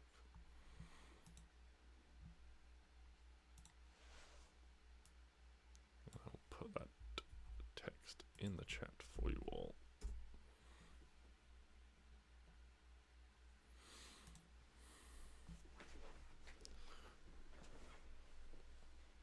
Almost like an arrow. So there's definitely going to be something to do with maybe like a western entrance. Bow of Varbek.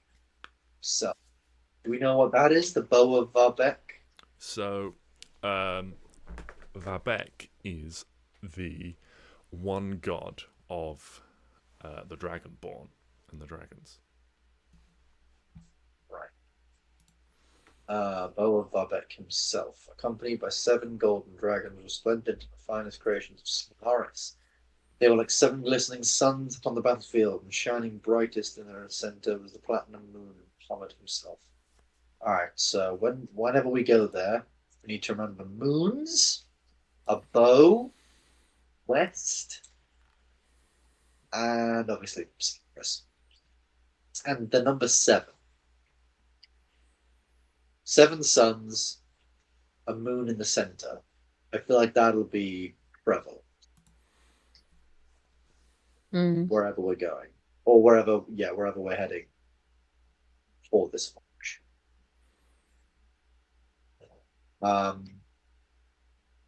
But obviously, are we still trying to find Klari's sword first, or are we trying to find this forge? Yeah, I think do the sword first, Yes. then the forge. Yes. The sword is in the hoard of a dragon. Yes. That dragon lives on the return. Found the service of Nehru aiding the elves against fighting against the dragon of the Great. So his sword lost became part of another dragon horde. What kind of dragon was the Great Protector? One of the dragons that now claim part of the Great Protector's territory. So it is in the northern part of the forest. Right. Gotcha. Yeah, what kind of dragon was the Great Protector? Do we know? Does anyone know? I don't, off the top of my head, know if I have. Say he was green, but I don't think. I thought he was blue. Okay, then we definitely don't. Yeah. For some reason, I had it in my head that he was blue, but that might just be because the Dracolich from the Monster Manual is a blue dragon. I think all of the bad dragons we've met have been green. So I'm just like, green. That is a good point. I'm becoming very distrustful of green dragons. Green-colored dragons. Green-colored things, really? Does include myself. What colour was Eberron? Black. Stee. Mm-hmm. Stee? Let me write that.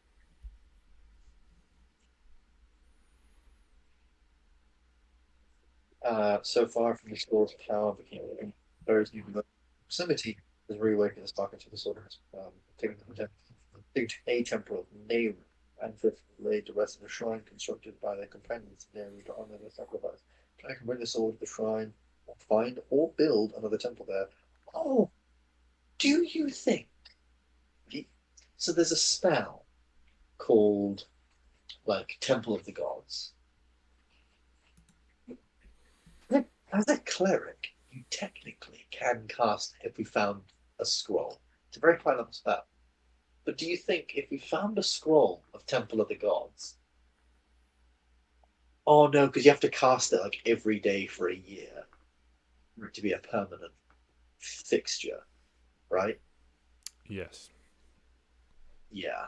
It's the same with the teleportation circle. If you cast it every day for a year, it becomes permanent. Yeah. Okay. I was thinking that. I mean, to be fair, that is still probably quicker than physically making a temple. But I mean, what really counts as a temple? You could just make like a little log stick house and then just be like, this is my temple. That's a good point. In the religion of the Muslims, I went to the Grand Mosque in Abu Dhabi, and I was told a very interesting story in that they believe that whenever you sit down to pray, you are your own mosque. You are your own place of prayer. That's why they sort of make so much ceremony about sitting down and setting things up, because they believe that you should be able to pray anywhere. Those buildings are just sort of holy sites and places where you can do it with like-minded people and all do it together. But their belief is when you sit down to pray, you are in a mosque. You are in a space of prayer. Fact for you. So if that rule applies, yeah, it was very cool. also gets so hot over there, all of their tiles have to be spaced apart. So they told people if they have any really small things like nails or bits of rice, don't drop them because you might lose them forever between the tiles. What, you just carry around one piece of rice? I don't know. Some people have weird things, don't they? Some people have weird stuff, or like leads or something. They can get lost down those little cracks, little spaces between the tiles. It gets so hot, obviously they expand. Anyway, yeah, so we need to head up there. So yeah, let's fucking go. Let's absolutely do it. Should no, never mind. Yeah, let's go. Oh, do we still need to ask the amethyst dragon to come with us? We might as well. Yeah. Because she might be able to, like, contact dragon. I don't know if dragons can contact other dragons through dragon mail. I don't know. And to be fair, maybe if they're a gem dragon, that Scale could be. mail. That could be. Yes. Absolutely. Oh, there is a joke around Gmail, but I don't know what it is. Got you on somewhere.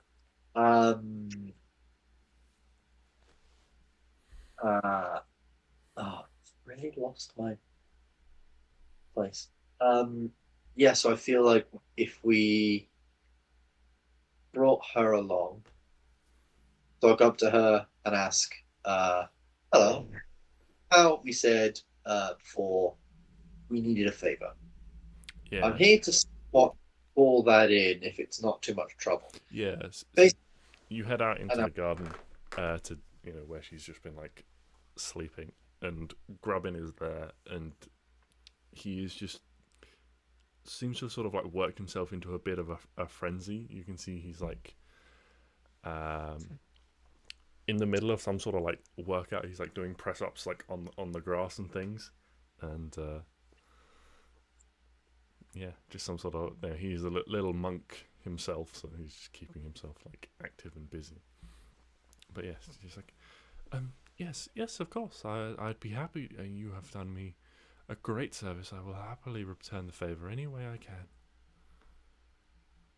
Yes, so we are heading north to find another dragon, because in their hoard is an item that we could use. Obviously, we don't want to go around just killing every single dragon. If they're potentially evil, we may be forced to, but obviously we don't want to do it. And we were thinking that having another dragon on our side, such as you, particularly if they are perhaps a gem dragon or something of that description, would grant us maybe a bit of favor, show that we are obviously friends to your kind. And maybe having you there to attest, obviously we saved you, and Arwen is something with Sardior, and we're all just good with you guys. Yes, we feel like that would be good. Obviously, you don't have to get yourself involved in any combat. I'm not expecting you to, suddenly just take up arms with us and everything like that. I mean, if you could, that would be great, but you don't have to. But just your voice is mainly your voice, your opinions, and your aid verbally is more. We're sort of wondering if you would give. Yes, as I say, I will happily aid you in any way that I can. I should warn you, though, sometimes dragons can be territorial. I would not would be just prudent to warn you that my presence may be more antagonistic, but to certain individuals. But as long as we are non-threatening, then hopefully they can be bargained with. Of course, and obviously I'm hoping by the fact that obviously you are a young dragon, and as is our friend Hugo here, a wormling, we believe that should sort of push. I mean, obviously, if you are like adult dragons, that would be a very, very good point. But I'm hoping that because you are smaller dragons, I'm kind of hoping that point is made somewhat moot, and almost show our, our whatever. But that is a good point, and it's something that we should definitely be mindful of. Sure, awesome. Right, well, we're heading off now. So, is there anything you gotta do right now? Because we're heading north to the forest, baby. Is it, JJ? Is it like sort of colder up there in far north? No. Sort of is the answer. Oh. So the coastline is very icy and cold. The forest itself is always warm. It is part of the magic of the elves and things. So it is always more temperate there. So it doesn't get as hot in summer, it doesn't get as cold in winter, and it allows the trees. They don't have as much of. They don't. The deciduous trees don't actually shed their leaves and things like that because they don't go through that period of cold and stuff. But they do go through a period of like dormancy because there is somewhat less sunlight in the winter. But the magic of the forest itself does keep it more temperate. So being at an equivalent latitude, I think it is, outside the forest is colder, and the shore itself is glacial at times. Summer and winter in like Australia. Like obviously summer is obviously warm, and then winter is still warm, but not as warm. Like but it doesn't get it's not like that hot. Oh yeah, obviously in the summer it's not that hot, but like France. Yeah. France, the warm. Their winters are a bit cold, but not as cold as I mean, so if you were in Ondala, the temperature might be like 4 degrees, something like that. If you were at the same place in the forest, it would be more like 12 or 15 degrees. Okay. Awesome. So we don't have to pack for any winter stuffs unless they live off the coast. That's a problem that we get to if we come to it. That's actually a really cool sort of like image of like just ice everywhere, and then as soon as snow on the beach and everything, but then as soon as you hit the tree line, it's just lovely, sunny, sunny everything, and there's like a hard, definitive line of where all the snow and ice just stops. that actually sounds kind of fun. There are butterflies between the trees. Yeah, you got a bunch of elves like going ice fishing, and they just sort of hop out into the cold, like, oh, it's a bit brisk out here. Fishing, come out, walk back in. Yeah, that's quite cool. It's quite funny. Right, let's get going. Yeah, it's like yes. Like just turns like Grabban, I feel like you have done so much, and with your current injuries and things, he's still he's got like a big black eye and stuff like that, and all that sort of thing. Maybe it'd be advisable, my dear, if you were to just stay here. Stay with Matilda. And he looks up. He's like, It's like, all right, if that's what you want, I've still got my ring.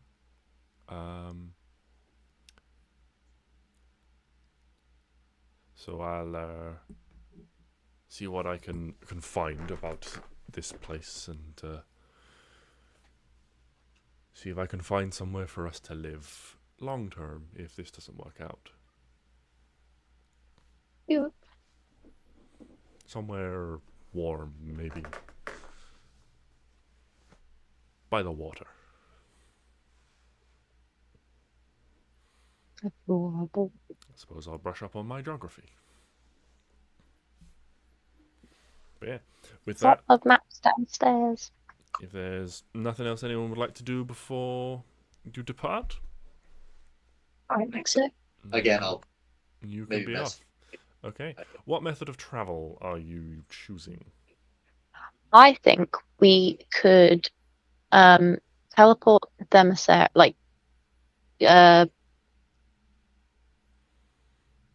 leafy teleport the Mhm. Themyscira and then I could wind walk us Yeah.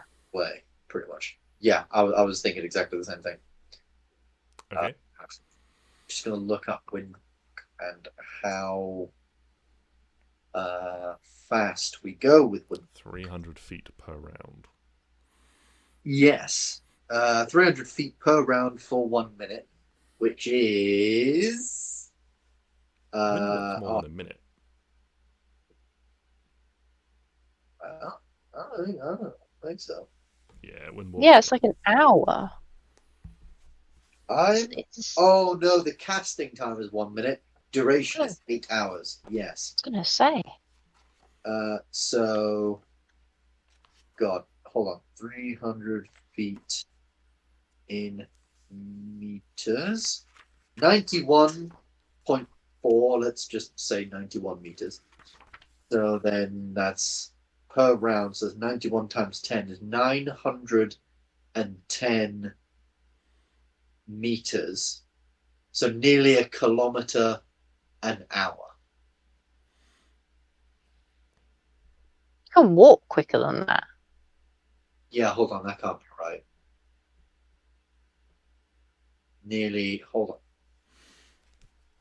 300 feet per round. 91. 91. That's 3,000 feet. It's about a kilometer a minute. Sorry, yes. Sorry, yes, I was getting that confused. Kilometer a minute, which means that's 60 kilometers an hour, which is in miles per hour. 60 km. About 40 something. In mph. Yeah, 37. So we're driving a car in a 40. Yeah.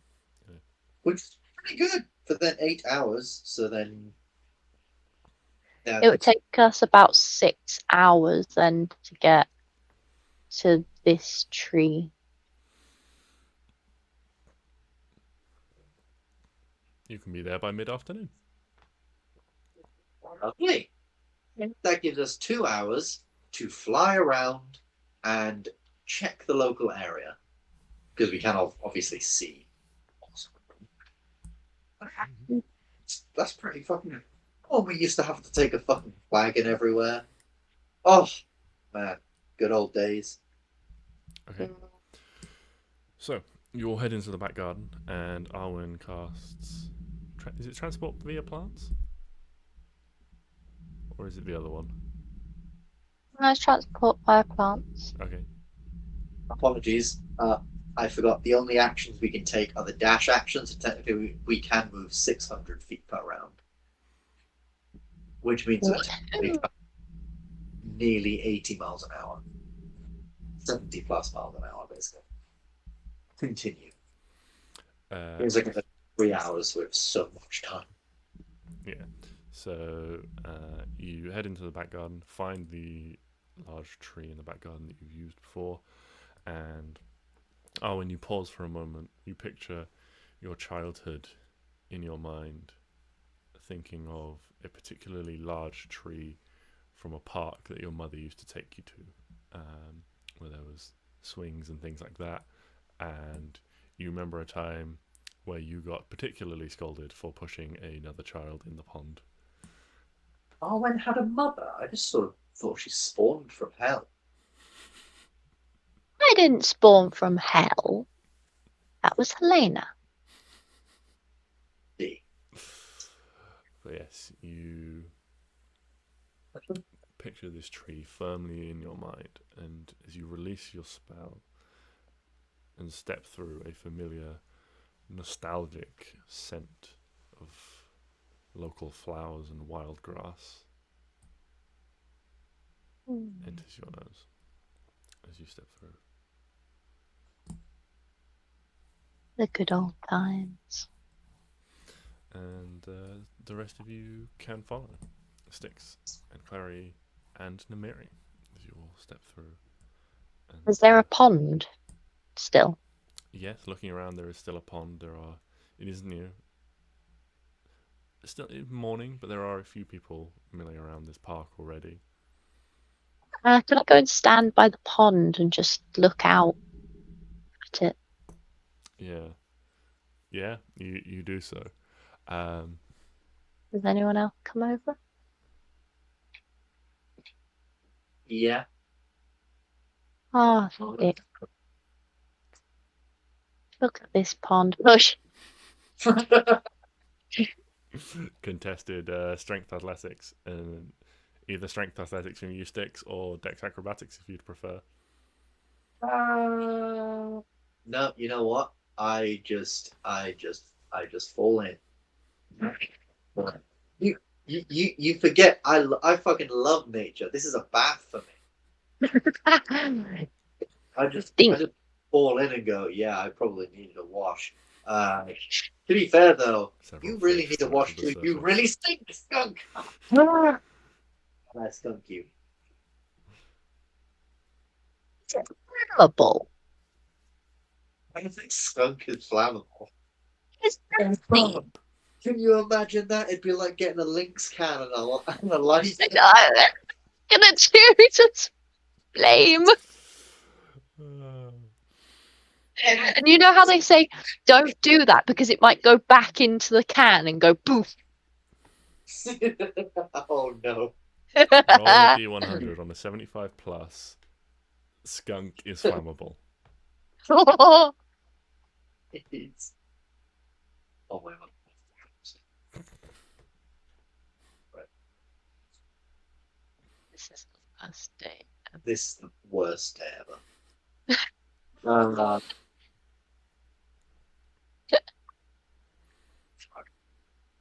Well, that's sad because I thought we'd just come up with a fucking winner. A fucking winner. Combo move. Like you stand like mid combat. You just stand there with a finger, with like a can, and I just come in like a fucking firebender. Like, So Clary's like, Klari, you're just stood there, and like a dragon head sort of descends like over your shoulder, and you just get a voice that goes, "Are they always like this?" Yeah. Always. I see. Worse. this is fairly tame. What about the elk? Is he around? He seemed a tad more heroic. The elk. I sent Elvis home after what he described a very long day of licking, which I kind of like. I like to think that I was obviously like communicating with Elvis through our mind, and he was like, "Oh yeah," then I licked a bunch of stones and a bunch of things. I was like, "Hold on, you licked a bunch. You have a tongue. What the fuck?" He's like, "Oh yeah, I have a tongue. I licked a bunch of things. Why did you lick the stones? The dragon told me to."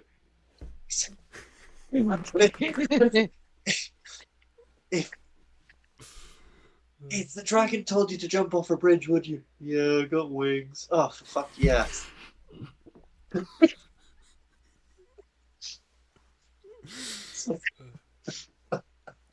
oh dear.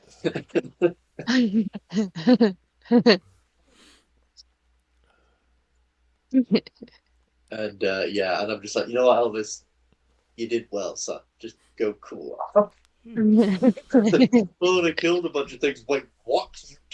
You hit something. And he's just disappearing as this is happening. Like, tell you later. Talk to you Stix later. like, "No, you get back here. You get back here and tell me." Bye.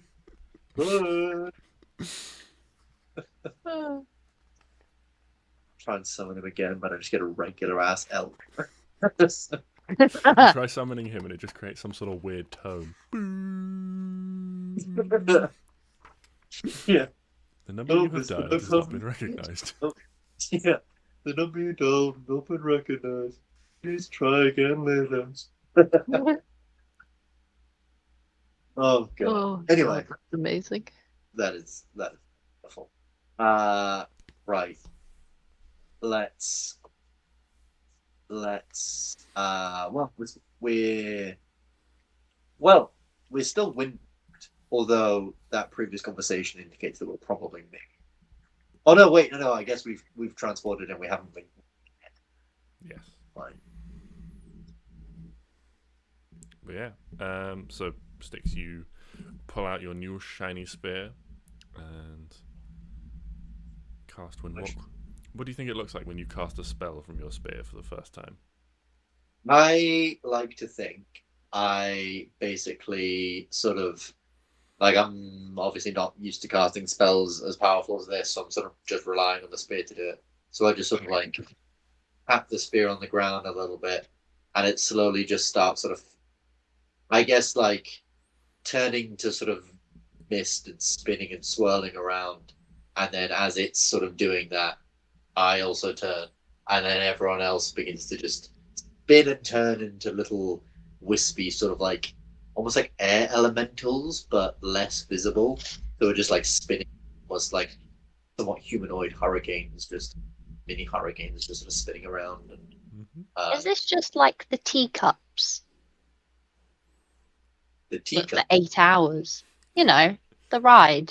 No, Little you teacups. turn like into like a little top, like hurricane, like rotating column of air, but you are not yourself spinning around and around. Oh, I thought I Yeah. was getting really dizzy for 8 hours. Yeah, no, we become this. Yeah, No, like you're one of all right. like Tasmanian devil does his thing, and did like the whole like like that. But Oh, I'm gonna make that noise the whole time. no, okay, Unfortunately, Eight you hours. cannot, as you are wind. the only noise you can make is Or as you are wind. and then I go to talk to Arwen and I say, "Hey, Arwen, I'm just wind." Okay. Yeah, but you rise up. As you do so, you can just about sort of make out your companions against as they are sort of slightly denser than the surrounding air around them. You can make out more of the sort of layout of the city and things like that. This big sprawling mass. You see more elves and things. But you slowly rise into the air above the trees and set off. What is your plan? Are you just going to head north as far as you can? Yeah, I suppose head north-ish, and sort of float about a bit. Yeah, I don't. Wait. Oh. Do we want to head really far? I mean, I guess we'll probably head. Yeah. I suppose just head as far north as we can, and then we can always just pull back in if we need to. If we don't find it. Okay. So, you all head off together, a little bundle of clouds, moving as one. Aww. Shooting through the sky. And it takes a bit of time, but after an hour or so, you begin to, from your elevation, you can see the coast ahead of you. And then after some time more, it starts to actually feel like it's actually getting closer. So within sort of an hour and a half, couple of hours, you have certainly made good progress towards the coastline, and you start to survey the area. Can everyone make a survival check, probably, to navigate and scout the surroundings below?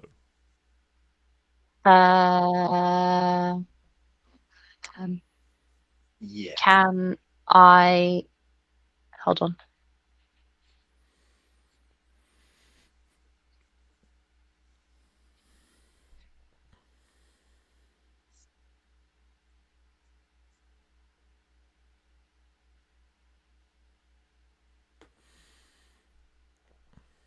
Yeah, it's just shit. Survival. Oh shit. Oh. natural 20. Survival. I'm thinking I'll bring it up.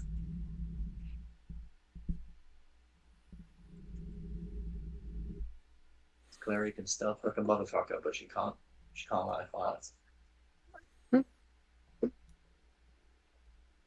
He wasn't in brownies. She didn't do no. So, yes.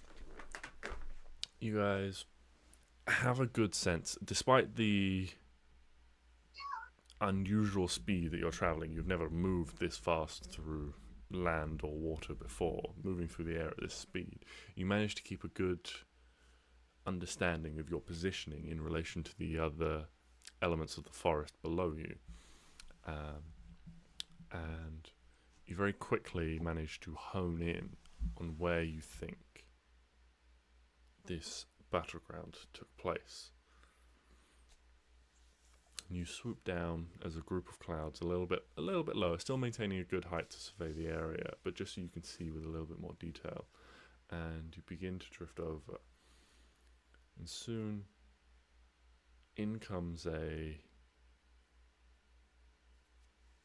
area of land that almost seems to drink in the light. You can see swathes of forest cut down. Just there is this enormous, just miles of scorched earth, essentially. You can see what looks like there has been a long time has passed, and there are bits of green reappearing amongst the black, but it looks like there was some colossal fire of some description here. And right in the center, there is a huge crater. You can see the area for maybe half a mile across is just this craterous indentation in the ground, and the trees around ripped up and blasted clear, and then those further back are bent over, just lying at an angle from whatever this blast wave was. But you certainly found the battlefield. And everyone make a perception check as you drift over as well.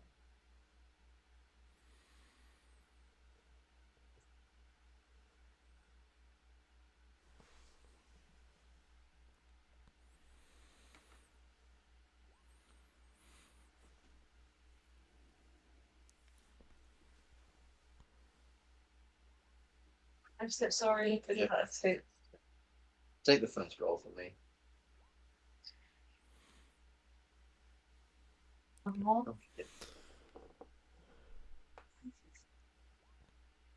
Sorry. I get advantage. So I was just re-rolling it, but I got 26. Okay. Yes, so Stix, it is the sort of enormity of this destruction. Although you've heard about this site in the forest, you've never heard stories about it, you've never seen it with your own eyes. And it's the scale of it that really draws you in. And as you collectively move over and you move more into the center of this crater, you can see in the bottom of it lie the bones of the largest dragon any of you have ever seen. But Arwen and Klari, you take that in, but also you take in the scale of the devastation. You can see that there are many, many skeletons litter the ground here. There are also strange sights that catch your eye. Where there should be nothing but scorched earth and destruction, there is what looks to be like a half-melted golden tree. There is an area, maybe 15, 20 feet across, where there is a perfect circle of purple wildflowers and green grass. You see numerous spots like this of odd phenomena of magic, it seems, as well as making out in the bright sunlight the faint wisps, the bluish tinge to the air, the telltale sign of spirits that wander the earth.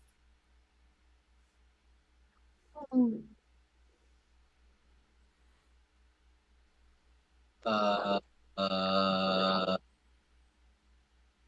don't know. Is that a problem? It's a problem. I mean, as far as I'm aware, they're not harming anybody. As long as they don't come and touch us and make us old. Yeah, I mean, we're still wind. We're flying around, so. Mm. We are.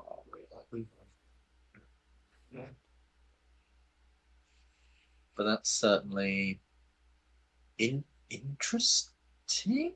That's kind of creepy. Can I sort of fly down and get a little bit closer to them and try and identify a little bit more about them? Are they just sort of meandering across the ground? Do they seem any conscious at all?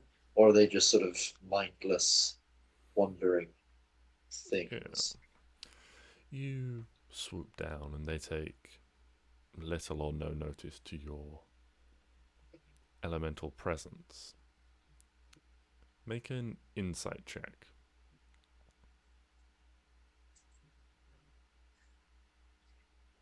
Sorry. 8. It's hard to tell. They're certainly not reacting to your presence. Whether they would react to you as people rather than an airy form, you don't know. But at the moment, sort of the couple you can see in close proximity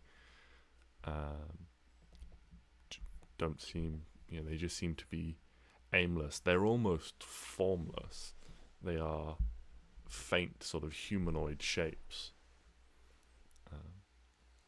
rather than distinctive individuals. But you know that, one, sunlight makes it harder for spirits to manifest, so at night they may be stronger or more numerous. You also know that spirits are driven by emotions, so when interacting with something, when riled, when maybe triggered by a memory or a thought or something, they can become more active and have more strength to form. Can I make a check on these? Can I make like a nature check on these purple flowers? Mm-hmm. Yeah, go for it. Do I know anything about these? If they have any somewhat connection to these spirits? Mm-hmm. Oh, I know nothing. Flowers be purple. What's flower? No, yeah, they're purple flowers. I think they're lavender, and I don't like the smell. So I'm like, oh, they're nice. They're very okay smelling ghosts. Or they're like one of them other purple flowers. Violets. They're like violets. Lovely.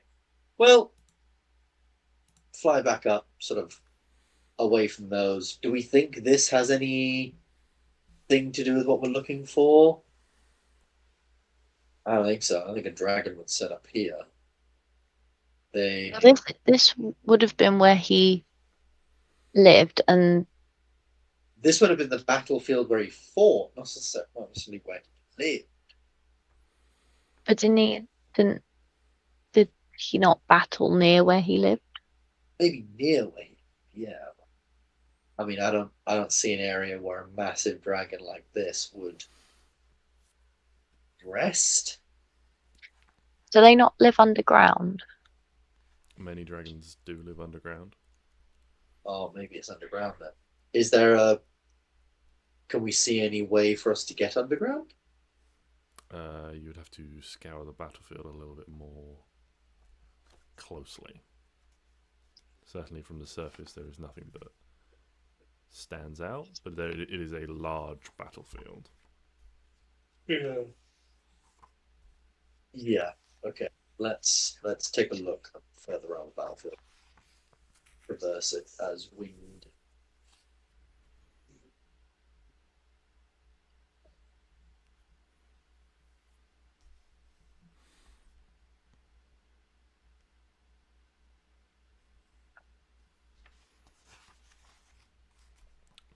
Okay. Would you like to remain as mist and wind, or are you going to return to your... I personally think we should remain as wind, because if there's many undead things around, the other dangers. While we're just looking around, Yeah. I think. Yeah, of course. While we're just looking, if we find anything, turn back to normal. I agree. Agreed.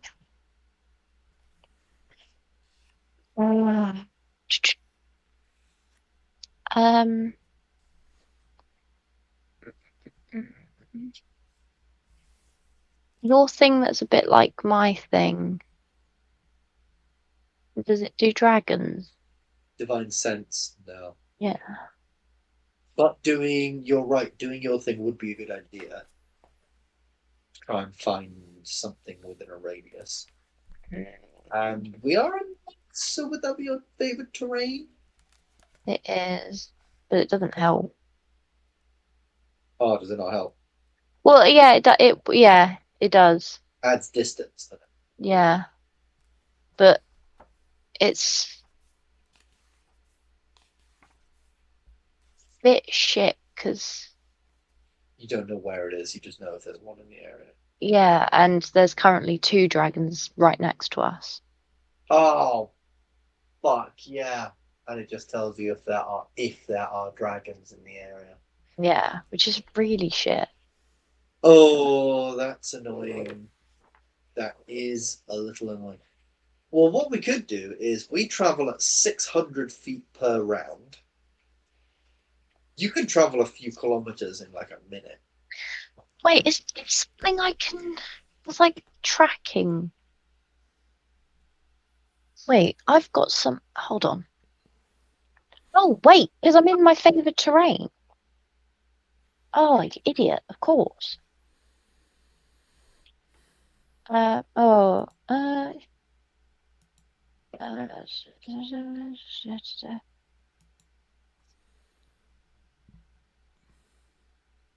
okay, can I track a dragon? Can I see if there's like evidence of dragon? How would you go about looking for something like that, do you think? A shedded scale, maybe a claw Well, that's good. print, That's a good idea. like scratch marks on a tree that's nearby to sharpen their claws, like a cat does. Anything that's been eaten, so like like the Mhm. carcasses of creatures that might have been eaten or taken, or anything like that would also be pretty good. A drag mark of like a tail, if they're old. Yeah, all good signs. Yeah, what's the most relevant check? Probably a survival check again to sort of track and look for signs of animal activity, that sort of type thing.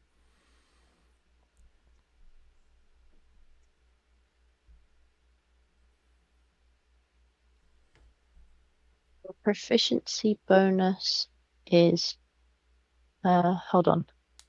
Do you say survival? Yeah. Yes. My proficiency bonus is doubled. So that So- would be 19. 19, yeah. That's So you begin to look around, and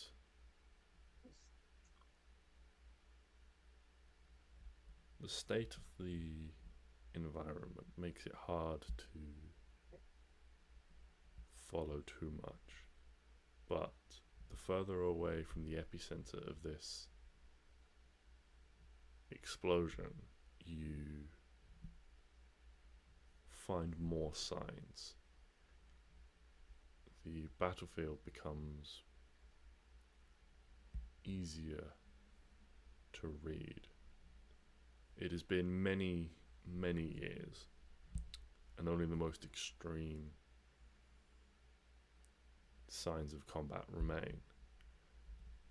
But you are able to track enormous gouges, swipes through the earth where enormous claws or a tail. There are trees that have been shattered and rent asunder, that have been torn out of the ground, that don't look like they follow the usual or the more common signs of those that have been blasted by this explosion. And they lead you northwards until the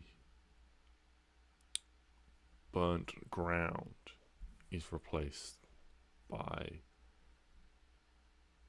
stone, covered in a heavy layer of mud and things like that, but moving slowly on as the peripheral stones give way to a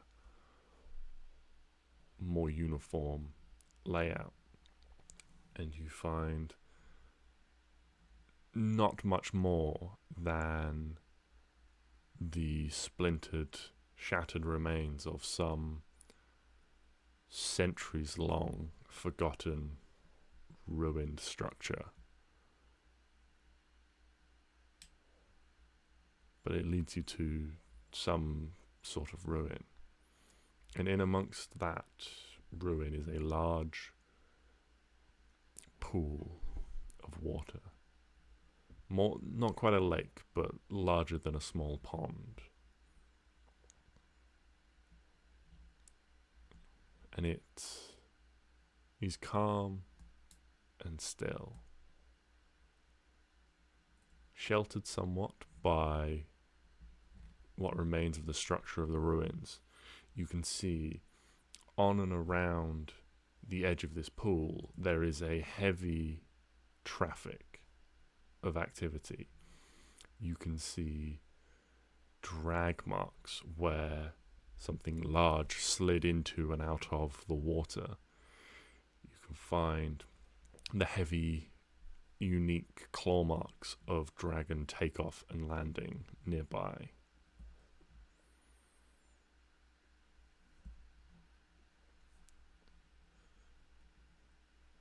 I know the exact number, size, and how long ago they passed through. Does it say up to any sort of time period? Nope. These are old. Years old.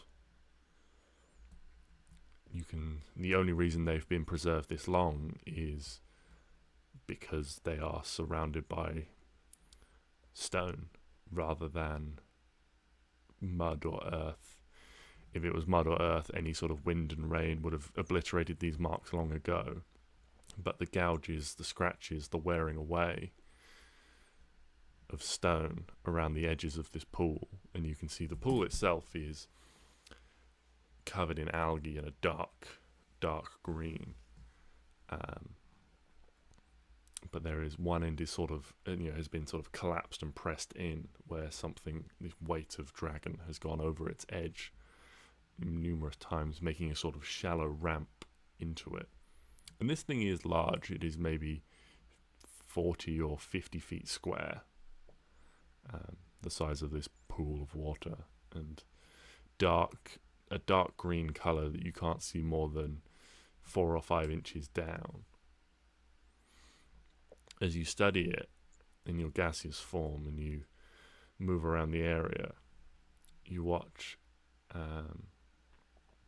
as a group of lily pads on one side is disturbed, and what looks like a frog crawls its way onto one of the pads and then jumps to the side of out of the pond, sort of making its way through the grass. And maybe intrigued by this creature, as this is the first sign of animal life. One thing that struck you is this area is almost entirely devoid. Normally, when you look for tracks, you in an environment like this, Arwen, you can spot them anywhere. You can spot signs of numerous creatures and things, but here, nothing. It seems as if no animals frequent this area at all. But this frog hops out of this pond, and you, drawn in by this absence of animals, swoop down to have a look. And this frog is strange. It is a dark brownish green colour that you would expect from a frog or a toad, but there is almost like a silver mottling to it, like solid silver, it looks like. And Am I still in? Right. Yes, you are still in wind form. It takes a minute to change out of wind form. Yeah, you can take a minute to just cancel it on yourself. But as it sort of sits on the edge of this pond, contemplating its next move or looking for signs of its next meal, it blinks, and as it does so, a third eye, right in the middle of its head, just opens.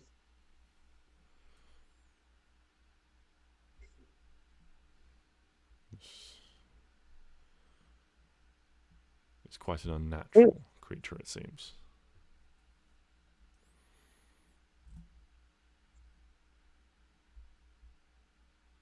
And I come out of my form. Yeah. Yeah, so you float towards the ground, and over the course of a minute, you begin to coalesce, and it's almost like squeezing the air like into a balloon tighter and tighter, so the pressure sort of builds, and slowly your form condenses, and at first you look almost transparent, and then translucent, and then solid as you stand on the edge of this pool. Feels a little bit like like when your leg goes dead because you've had it raised for a little while, and then suddenly you put it down, like all the blood's like suddenly rushing back into it. It feels about that, but everywhere. So, Can I cast Speak with Animals? Yes, you absolutely can. And as you cast Speak with Animals, I'd like you to roll me a D100. Is this to get your accent? Is this to get what? Your accent. No. hello there, my lover. In mind.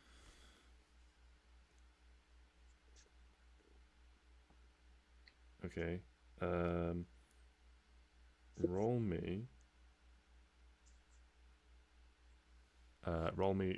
any dice you'd like. And pick odd or even before you roll. Even. Shit.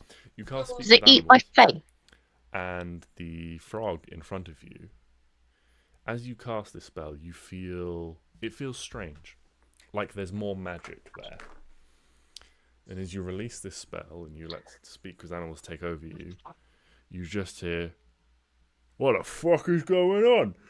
And the three-eyed frog begins to just sort of float up into the air, and it tries to swim, and it just begins swimming through the sky. Oh, what the fuck? What's going on? What? Who done this? Where am I? How do I get down? I think you've activated a wild magic surge. Obviously, this is Ben talking, not Stix. Can I hold the frog? Yeah, you can reach out and like grab the frog and it's like floating. It's like get off me, get off me! I didn't do nothing. Get off me. I'm trying to help and keep you on the floor. You seem distressed being in the air. Yeah, why do you like it if someone's just suddenly made you fly around? Well, yeah, that's why I'm helping you. Seems suspicious, but I'll buy it for now. Good. You have 3 eyes. Yeah, It's funky. How'd you get that? I was born like this. Yeah, it's cool. I like it. Thanks. Did your mum have 3 eyes? Yeah, Really? What about your dad? yeah. Oh, where'd you live? Sort of like wiggles, trying to like pull your hands. It's like, down there. In the pond. Yeah. Does anyone else live with you? My mum, my dad, about a bazillion aunts, uncles, and what have you, and a bunch of fish. Oh, it's like flushed away. Famous block flushed away. Yeah.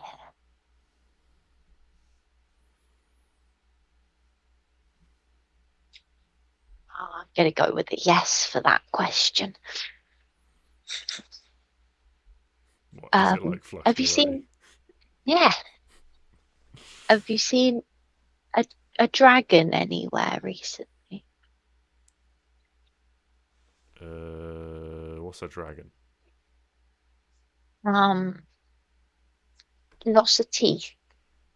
Sharp teeth. Oh yeah. There's like a bunch of them down there. Sharp teeth. Alive? Yeah. Are they fish? Maybe.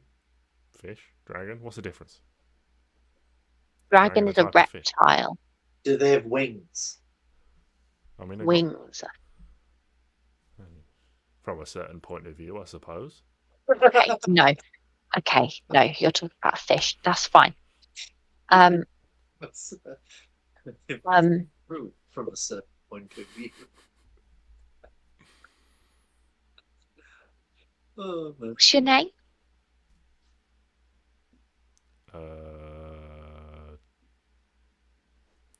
My friends call me, and he just croaks. Just makes like a croaking noise. Oh, so Ribbit. Wow, that's a really good name. I like it. I was thinking of naming my cactus that. I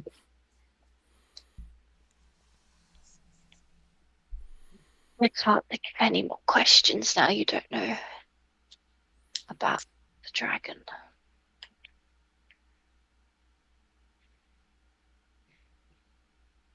Is there anywhere in this, like, are these ruins here? Yeah, it's barely that. It's, there's like the stone from like the patios and the courtyards and things like that, and maybe some foundation type things. Is there a way like underground inside here somewhere? Are you talking to me or the frog? No, the frog. Oh, sorry. There's the water. Goes down and down and down.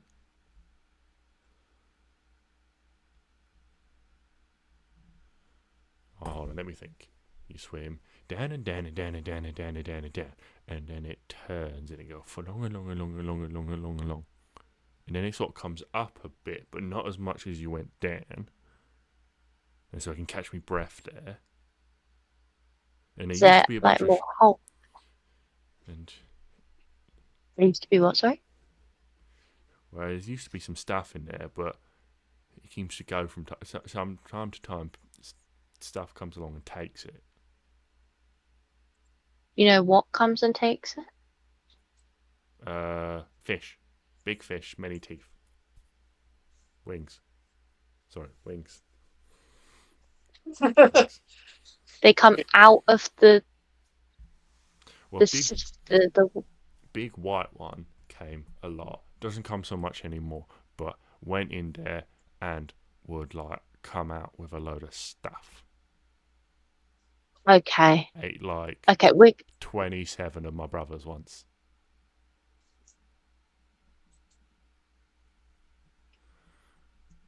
That's fine. I got hundreds of them. metal. I love that.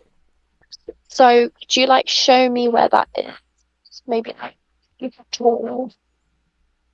Maybe. Sure. Thanks. You got any flies? Do I got any flies? Of course I got flies. I got flies for days. I guess it.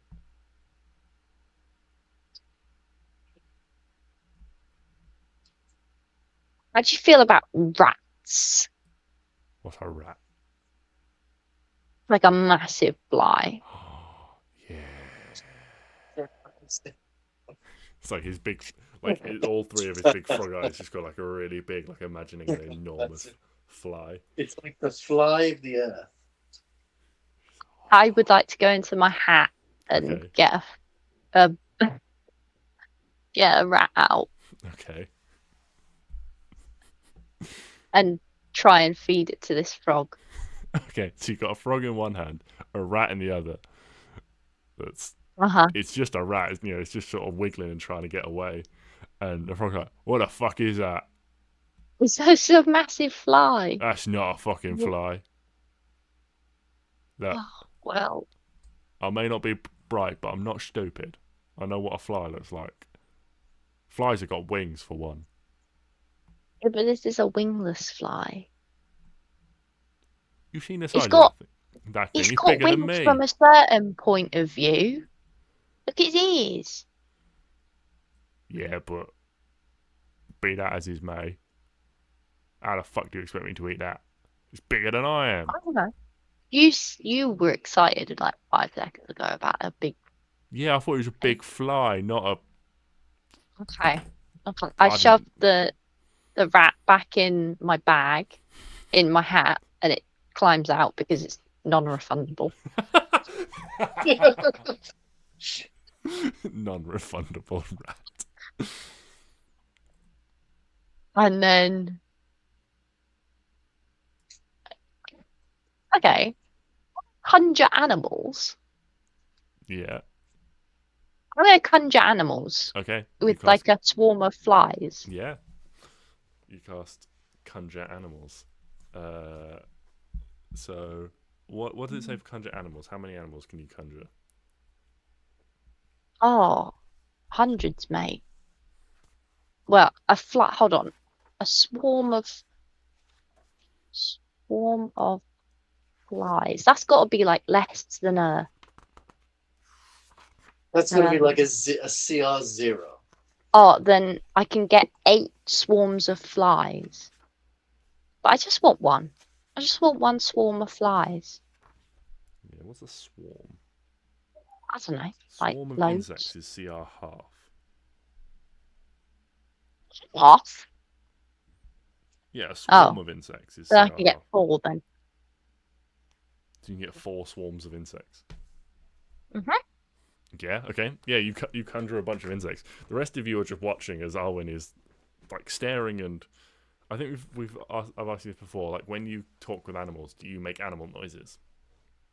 Absolutely. Yeah. So Arwen is just holding a frog and croaking. Yeah, I like to all think of a a sudden- frog is frogs like. Well, what they actually are, the frog will hear normal ribbiting, but everyone else hears ribbit, ribbit, ribbit, ribbit, ribbit. No, you don't hear a normal noise. Ribbit, ribbit. Ribbit. Yes, so you cast that, and yeah, like 4 swarms of flies appear, and the frog's like, "Oh bloody hell, yes!" And he just starts like firing its tongue out as fast as it can, and so for the next couple of minutes, all you hear is just. And can you roll me a D100, please? Flies for days. Would be the frog and the flies. Flies decide to fight back. 73. I don't think they can fight back unless I tell them to. That's a good point. Never mind. Roll me again. Pick odds or evens and roll a dice for me. I'm gonna go evens again, even though it's not gonna happen. Evens. Oh, not evens.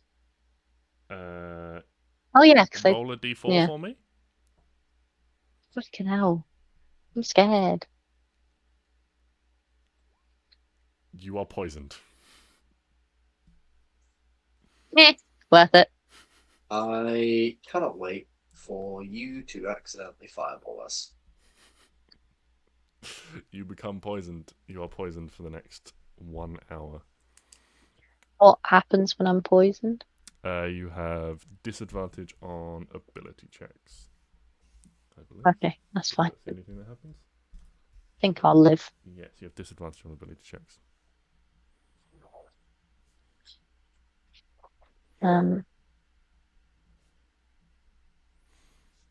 Okay, yeah. Eventually, the frog has had its fill and is noticeably heavier in your hands, Arwen. You can just let the swarms dissipate, either letting them free or just dissipating from the spell. But he's like, yeah, I'll show you where to go now, or maybe in 5 minutes once I've had a bit of a rest, a bit full. Yeah, you shouldn't swim on a full stomach. You could always leave half an hour after your food. Mm-hmm. Otherwise, you get indigestion. Mm-hmm. Okay. Well.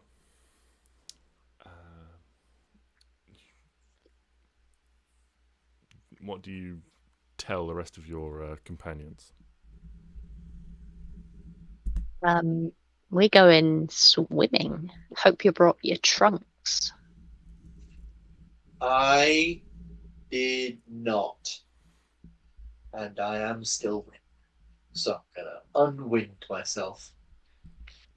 If you'll wind in the water, can you wind in the water? What's the point? Will I just be bubbles? See, while you're wind, you're basically air going through air, so there's no resistance. I would say you probably couldn't swim as wind, because it would be like trying to, when you try and push a balloon down. Oh yeah. It would be so much harder to force your way down into the water. Yeah, because to be fair, it does say you can fit through a space that is 1 inch wide, and water doesn't count as 1 inch wide space. Yeah. We push through water and make it. So I guess I could probably swirl around and make a small little hole. Yeah, I mean, you might be able to if you roll sort of high enough on athletics to force your way through the water as a bubble, but it would be so much more effort than unwinding and swimming yourself. Yeah, I was doing unwind. Mm-hmm. Unwind. Okay, so all of you are no longer wind, and I think that's a good time to end the session before you take the plunge. Indeed. Both literally and metaphorically. Oh wait, we're gonna move our little token. We are now somewhere up here. Yes. You guys got ability to control your token? No. Oh. Probably good. Let's change that. There we go. I'll put you guys up here. There we go. We're alive. Awesome. Mm. Yes. Well, thank you very much, JJ. Good.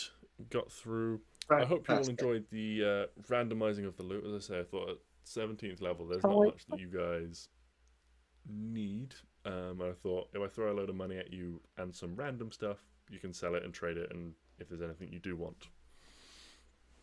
Yeah. You know, you all kind of got your signature weapons at this point. Any sort of upgrades and stuff that you want, you know, just let me know and we can have a chat about them during the week and retrospectively say you went out and bought those and that sort of thing. That's fair. Can I find a dragon detector? Can I buy a dragon detector? Dragon detector. Yes. That's a little bit more of a more complex purchase. You know, like a barometer, but a dragometer. Yeah, you can buy one. It's called a ranger. They cost 10 gold a day. That's cheap.